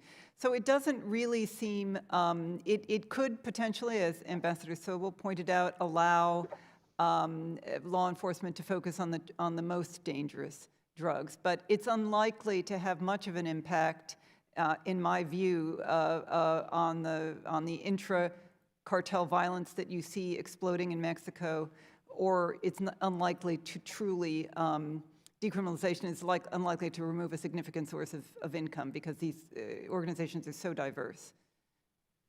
Yeah, so is it fair to say that this is less of a drug trafficking problem and more of an organized crime problem? Yes, I would definitely agree with that. Looking at the groups in Mexico, they're highly diverse. A major source of income right now is fuel theft. To think of these as simply drug trafficking organizations is overly simplistic, particularly today. They have evolved into multifaceted mafias. Yeah, appreciate that. I also think it's really important for us today to address the extraordinary double standards that exist when we talk about Latin America and drug trafficking. In September, President Trump only identified 2 countries that have failed demonstrably in adhering to their drug control obligations, Venezuela and Bolivia. What struck me about this is that Juan Orlando Hernandez, a supposed U.S. ally and a partner in counter-narcotics, was named as co-conspirator in 2 different cases in New York. His own brother was convicted on narco-trafficking charges. Is this not a demonstrative failure? This is not just a Trump problem or a Republican problem. It is a criticism I've had of presidents from both parties. How can we genuinely, and this is a question to all of you, work to end this scourge of organized crime and violence in the Americas if we turn a blind eye to our own allies when they're involved? Shannon, let me take a first stab at this on one element. It won't answer your entire question, but it's an interesting example. We talked about the designation process and the majors list, as they say, as something that we should do away with, because first, it hasn't been an effective tool. It's been used, as you point out, very sparingly as far as the sanctions go. However, the INL report that we are recommending in its place will be able to be much more utilized for the issues that you're pointing out, so that it will allow government to make decisions not black and white, but in some cases they're gray. Is the whole country at fault, or is it a power in the government, in this case, a relative to the government? So I think we're giving more capability to our government to bring up these issues, identify them so they're not swept under the rug, so to say, and let a government make those decisions individually as opposed to just saying sanctions or no sanctions. I don't know if that helps, but. It does. Does anyone else want to add anything? I have one more question. I'll say very just quickly, I think this broader approach in a compact is when you have potentially unreliable partners in places, it allows you to bring in other actors. It allows you to bring in civil society actors. It allows you to bring in private sector. It allows you to bring in perhaps local governments or state governments in a federated system that might be more reliable. And so I think that is the benefit of this more context-based approach, precisely when you have variation in the federal level partnerships. Yeah, I appreciate that, and I think in many of these aspects, credibility is important, and it's important that we try to keep it intact. And one of the other aspects of the so-called war on drugs that I think needs to be on the table in relationship, it has to repression and severe human rights violations. I think too often our understanding and our understandable desire to fight narco traffickers and cartels has led us to give military weapons and training to police forces with partners of corruption and human rights abuses. In Honduras, in Colombia, and elsewhere, this has led pretty clearly to torture, massive displacement, arbitrary detention, and state-sponsored murder. And it has failed disproportionately against Black and Indigenous people in Latin America. How should we and our partners protect human rights as we are fighting organized crime? And is that even possible with a militarized approach? And any of you can take this one. I'm happy to start. When we look at this approach, and we're precisely calling for a holistic approach and an all-of-government approach, precisely because it should not be just a militaristic approach, right? And one of the big focus of these different compacts and in our approach to the region should be strengthening the rule of law. And if you have court systems that works both for narco traffickers, but that also works for human rights abusers, and those that would break the law in any sorts of sense. And I think that is important for citizen security in Latin America, but it's also important for the flow of illicit drugs that comes to the United States. So in that sense, these kinds of policies, I do think, benefit both sides and get at what our ultimate goal is, which is to reduce the harm of Americans that happen here. So thank you. Yeah, clearly, I just want to add, a lot of our policies in every one of these compacts that exist today, whether it be Merida or Corsi or any of them, focuses on justice, the training, law enforcement professionalization. It focuses not only on the interdiction, but being able to help civil society deal with these issues. And while it's never always 100% effective, it has to stay a critical part of our program in the region. Thank you. The gentlewoman's time has expired. Thank you, Chairman. Thank you. Mr. Burchett. Thank you, Mr. Chairman, and I echo sentiments of a lot of the committee members. You will be missed, and I appreciate your friendship, brother. Thank you. I guess I issue my disgust over this issue. It seems like talk is cheap, and we're doing a lot of it, and I don't see a lot getting done. We have a war on drugs, and that doesn't work, and then we say we're going to go invest money in these countries, and then that doesn't seem to work, and it just seems we're back at square one always. I have friends that have lost loved ones to drug addiction and abuse. Fentanyl seems to be the hot ticket right now. At some point, I would hope that we would just tell these countries they don't have a Bill of Rights, they don't have a Constitution, they maybe say they do, but the reality is they can stop it and they won't. China can stop it and they won't. These Central American banana republics, whatever you want to call them, Maduro, all those cats, they can stop it if they want to, but they won't. And at some time, we're going to have to address that and just quit playing ball with them. I'd hope that would happen soon. But I'm wondering, how are we working with Mexico to stop the flow of fentanyl from China? And how can future foreign assistance better target and stop the flow of the drug? And what policies or strategies should the U.S. adopt to punish fentanyl producers? And again, I think at some point, folks like China, Mexico, some of these folks, they know these producers, they know where they're at, they ought to execute them. They're murderers, they're killing our people, and it just never seems to end. So I'll throw that out to the committee. And you can tell I'm not looking for a job with the United Nations. Yes, sir. And it's cold in here, and that's why I'm wearing this jacket. I'm not sure why the chairman kept it cold. They usually keep it cold when it's going to be a boring topic to keep all us old folks awake, but today it's not a boring topic, and it's freezing in here. If you know the person who can turn it off, I'd be very much obliged. Yes, sir, Or Mr. turn it on, Chairman. I should say. Yes, sir. Well, I'll requisition the proper forms, and in 12 years we'll have a committee meeting, and we'll probably get it heated back up by then. It'll be good right in the middle of summer, but go right ahead. I'm sorry. No, thank you. Well, I'll say a few words. You know, I think there's two ways to go after the fentanyl issue. And one, as you rightly say, these precursors come from China. So this is a China problem as well as a Mexico problem. And so there it is, working with China, discussing it with China, and setting it up so that these precursors don't leave China. And that is a big challenge.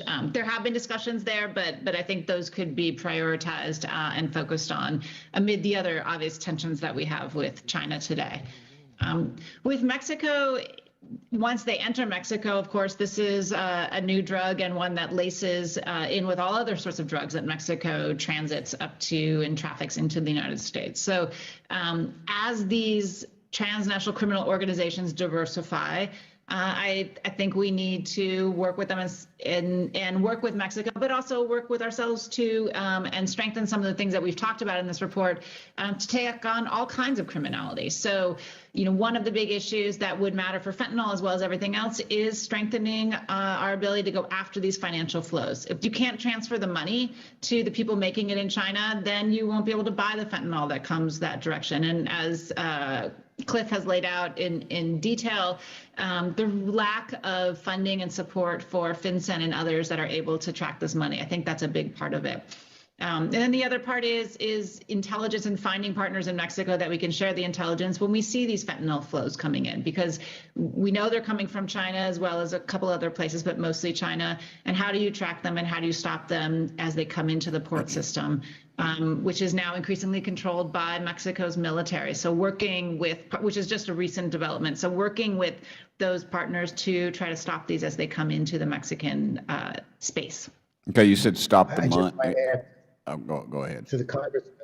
We've also prioritized fentanyl very much so in our report. I haven't counted how many times we've referenced it, but we definitely agree with you 100% and the whole committee that we need to give it even more of a priority where up till now, many of our programs were focused on more of the plant-based narcotics.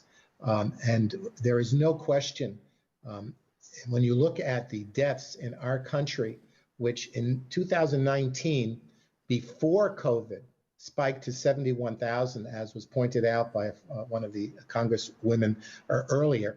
For the whole decade, it was 500,000. And we can only imagine, although I wouldn't want to, what it will be like this year. And it will be awful once again. So this has got to be a priority of our compacts. It's got to be a priority of the State Department leadership, and we have to hold countries accountable. How do you suggest we hold them accountable? Well, it's not my place to do that. So it's well, I guess you're saying it's on a personal basis, not from the commission. I would say we've been very effective over a long period of time on sanctions. We should be prepared to use sanctions on fentanyl. That's a personal opinion. I agree with you 100%. We cut them off, we starve them, we cut their banks off, and I think we should put our bankers on notice, our international bankers and those cartels. We're going to have to hit them in their pocketbooks. Thank you, Mr. Chairman. I've run over my time. Thank you for your hospitality, sir. Thank you. I'm going to pause once again just to add something because the congressman allowed me to think about a comment made by a congressperson earlier, and that is the digital assets transference is becoming even more of an emerging threat. In 2020, this year, the National Drug Strategy clearly says that digital asset transfers is now a new emerging threat. DEA in 2019 found that both Colombia and Mexico drug cartels were beginning to use virtual currencies to facilitate payments. So this money laundering cannot be as we have looked at it in the past. It definitely needs to take in the ability to use digital assets for transfers as well.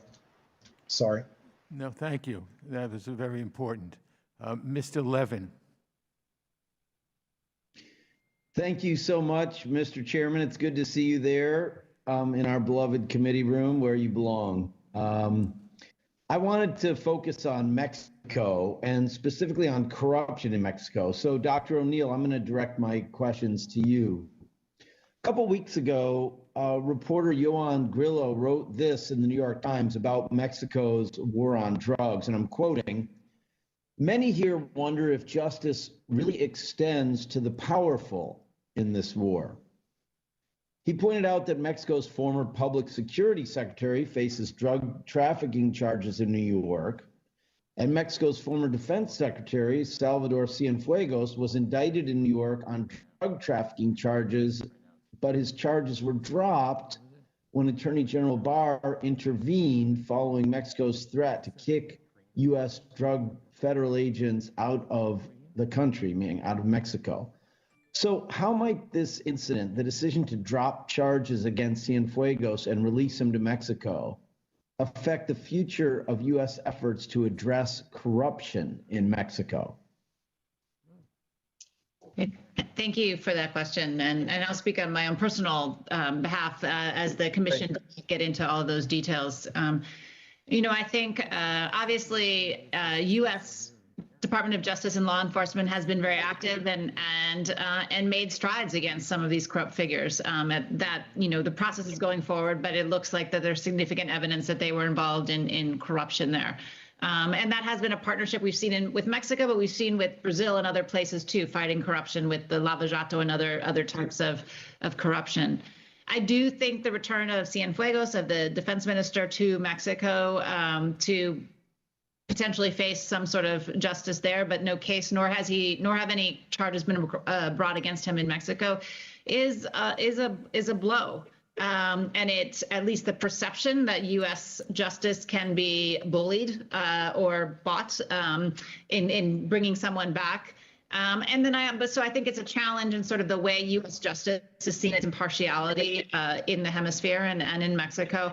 I also think it's going to be a real challenge in our work with Mexico in that Mexicans seem, at least the perception I would say, is that they don't want to try those of high-ranking levels that perhaps have behaved badly during their government positions. So I think it will add a level of tension and uncertainty in terms of that back and forth.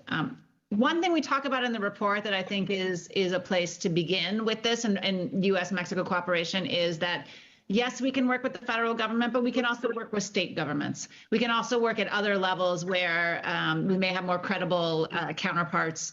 And I think that is something, as we look at a compact and we look at working with Mexico on security issues, which we need to do, can we find other actors within the system or outside of the government system that can push forward shared goals? Well, yeah, I was going to ask you about that and what you say in your report. I mean, it's hard to understand how we can collaborate with Mexico in going after drug kingpins, knowing we might have another Cienfuegos-like situation. And your report recommends that the U.S. support efforts to combat corruption within Mexican police forces, public prosecutors' offices, the courts, right? But I'm just trying to understand, how do we combat corruption at the highest levels of government, given what we're seeing here? I mean, if there's corruption at the very top, it's hard to see tackling corruption lower down, I guess. I'm gonna help Shannon on that because I lived through it. When I was confirmed as ambassador to Brazil, I was asked at my Senate hearing, what am I going to do about corruption in Brazil? This is even before I got confirmed. And I learned firsthand in being an ambassador, and Shannon hit the nail on the head, there are many pockets of, more than pockets, there are many places that are looking forward to cooperating with the United States to get our training, to get our expertise, definitely funding. But we had an incredible program with almost every state in Brazil that I think allowed us and our law enforcement agencies to be very effective, despite not always working with the federal government on local issues. So the compact allows that flexibility for the ambassador to focus on those areas. They have firsthand reference. They're in the countries, and there'll be many institutions. We just can't turn our back because it puts our citizens even more at risk. I know that's recommending. Well, that's helpful, but I want to try to get in one more question here. So let me shift a little bit because you're aware, of course, that corruption in Mexico isn't limited to anti-drug efforts. And I wanted to talk about the labor situation for a moment. Last year, Mexico passed labor law reforms to give workers an opportunity to remove corrupt protection unions, which are actually creatures of employers, and replace them with independent unions and to vote on collective bargaining contracts so workers can finally win higher wages and raise their standards of living. But I'm not optimistic about those laws being enforced based on the reality on the ground.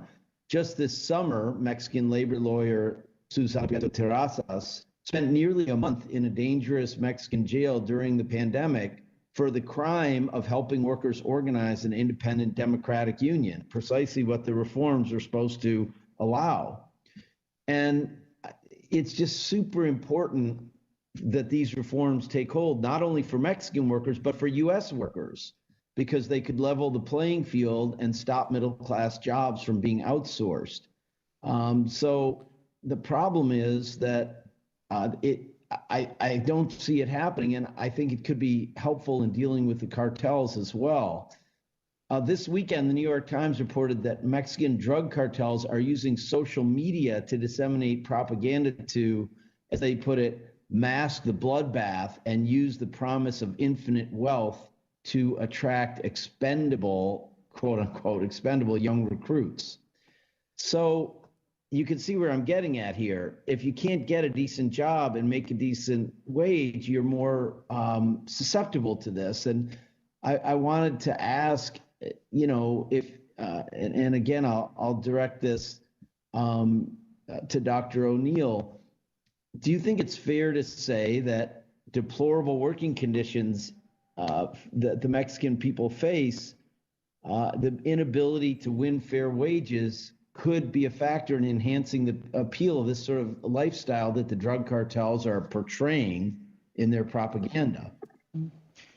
Well, I'll say two things. One, the lack of opportunity in Mexico is something that portrays people into this other life. And over half of Mexican workers work in the informal economy, so they're not even registered. And so that is a huge challenge. The other thing I would say, though, that we should focus on as well or remember is that the new USMCA trade agreement, the new NAFTA, has labor mechanisms within it to monitor and to enforce change. And in Mexican law, treaties supersede national law. So I do think the United States, as we go forward in our bilateral relationship, those mechanisms within the USMCA could be useful for the concerns, some of the concerns that you rightly bring up. The gentleman's time is expired. Right. Well, those are exactly the mechanisms I'm worried about. I'm not seeing them Thank you, working Mr. yet, Levin. anyway. Thank you. Thank you. Mr. Green. Thank you, Mr. Chairman, and Ranking Member McCall for holding this hearing. And I want to thank our witnesses for being here today. And Chairman, I'm relatively new to the committee, but your reputation is one of bipartisanship, and we will desperately miss you and your service.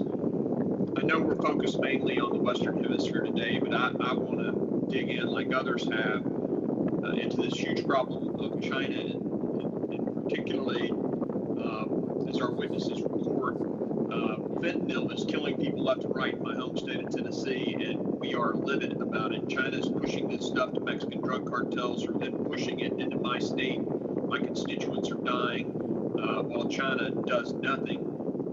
Are we to believe that the Chinese Communist Party can track down or crack down on Chinese churches with CCTV, digitally track innocent Muslims in Xinjiang, place them in concentration camps, find Falun Gong practitioners that they harvest organs from, but somehow they can't, they have no idea of where the fentanyl's coming from or being developed in their country? It's absolutely preposterous to think that they can't. I understand the problems Mexico has with lawlessness, but China is a totalitarian regime with total control. They claim they're trying to address this, but just can't seem to do very much. After their pattern of deceit and outright lies to cover up the coronavirus outbreak, can we really believe that they have no control over this? Fentanyl far exceeds the deaths caused by other opiates.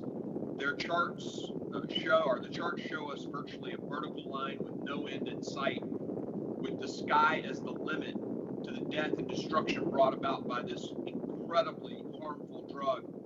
It's bad enough that China allowed the coronavirus to spread uncontrollably, lied to the world, silenced whistleblowers, and now around 1.5 million are dead from the virus. But their handling of fentanyl is also atrocious. This fentanyl is lab created, for profit in China, with a layover in Mexico, where it's smuggled into the United States. And the CCP is purposely and deliberately turning a blind eye. 1,307 in my home state alone died of opiate overdoses in 2018, and of that, 827 were from fentanyl and other synthetics. This is all from communist China, the largest violator of human rights, and they are domestically exporting these atrocities abroad. The CCP has silenced free speech in American basketball games, censored Hollywood movies, and they're forever silencing so many Tennesseans and Americans who won't see another day because of fentanyl and their incompetence on handling the COVID outbreak. Now to my questions, and really open to the panel. Any of the witnesses can chime in. Can you guys share with us what you believe the Chinese government knows about fentanyl production?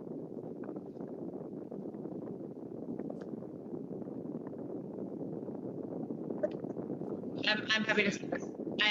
I thank you for that question. And like you, it's hard for me to believe that they have so much knowledge about so much things and surveillance, and that this is something that somehow goes under the radar. The U.S.-China relationship has many touch points and many tensions, but this is obviously an increasing one and a very personal one, as you rightly point out, for citizens across the United States. I think it's remarkable that this program or this problem not only still exists, but is escalating. When I was ambassador to the Netherlands in the early 2000s, the precursors, the shipments through the ports of Rotterdam were well known, well documented. So your point is well taken. This is not a new problem, and it needs to be dealt with. Okay, thank you, Mr. Green. Mr. Trone. Thank you, Mr. Chairman. Dr. O'Neill, your mandate looks primarily at plant-based drugs, but your report acknowledges the troubling emerging threats of synthetic drugs like fentanyl, which is now involved in over 2/3 of our opioid deaths. I wrote with Leader McCall, who's been fantastic on this issue, to work with the Fentanyl Results Act, which passed the House on suspension a few weeks ago to address this.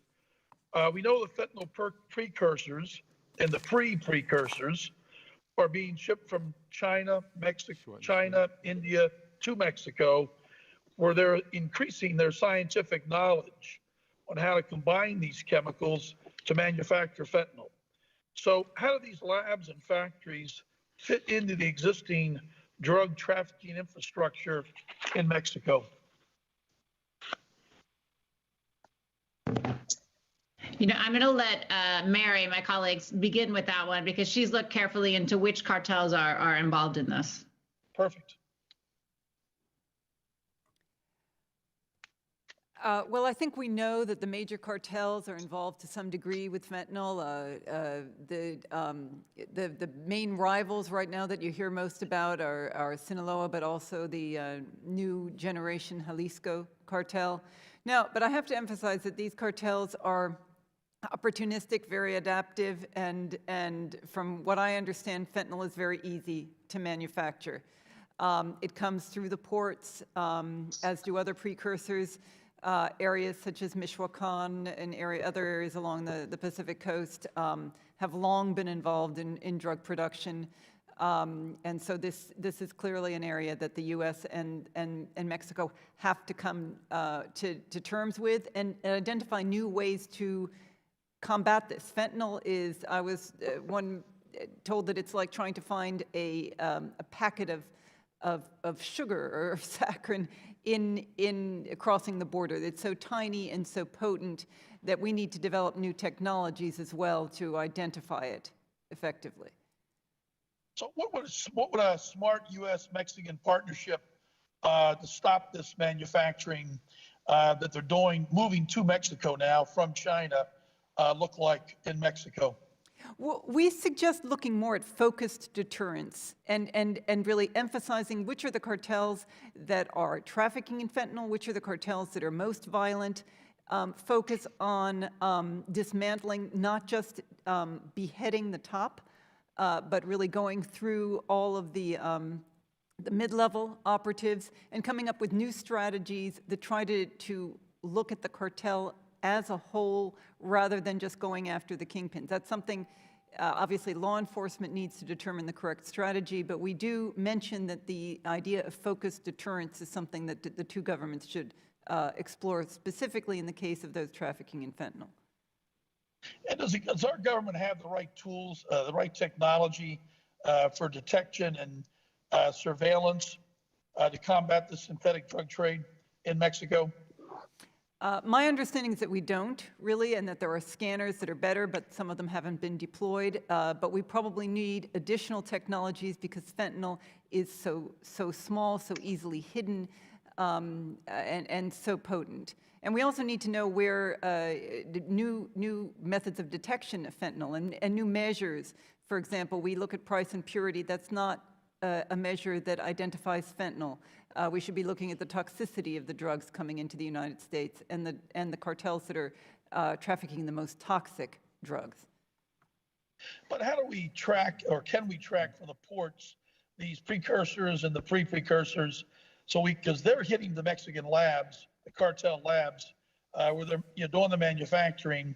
But it seems like China is clearly sending these precursors now, and the Mexicans are doing all the manufacturing. They're trying to integrate vertically.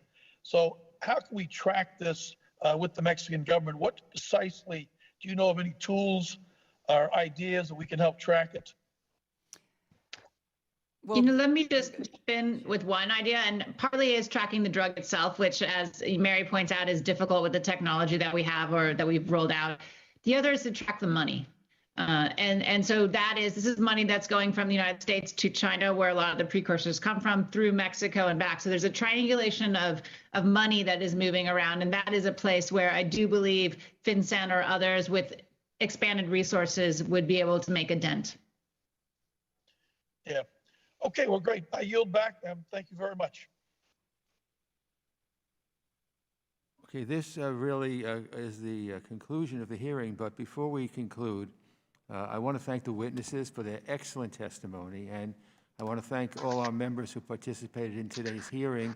As you can see, there were many, many people on both sides of the aisle who stayed and asked intelligent questions, and this is a very successful hearing, and I learned a lot, and I'm very grateful to our witnesses for the work they do, but also their testimony. And all the members who participated in today's hearing, thank you very much.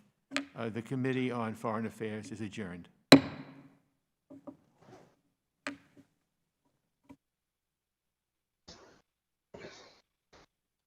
Stuart Bernstein.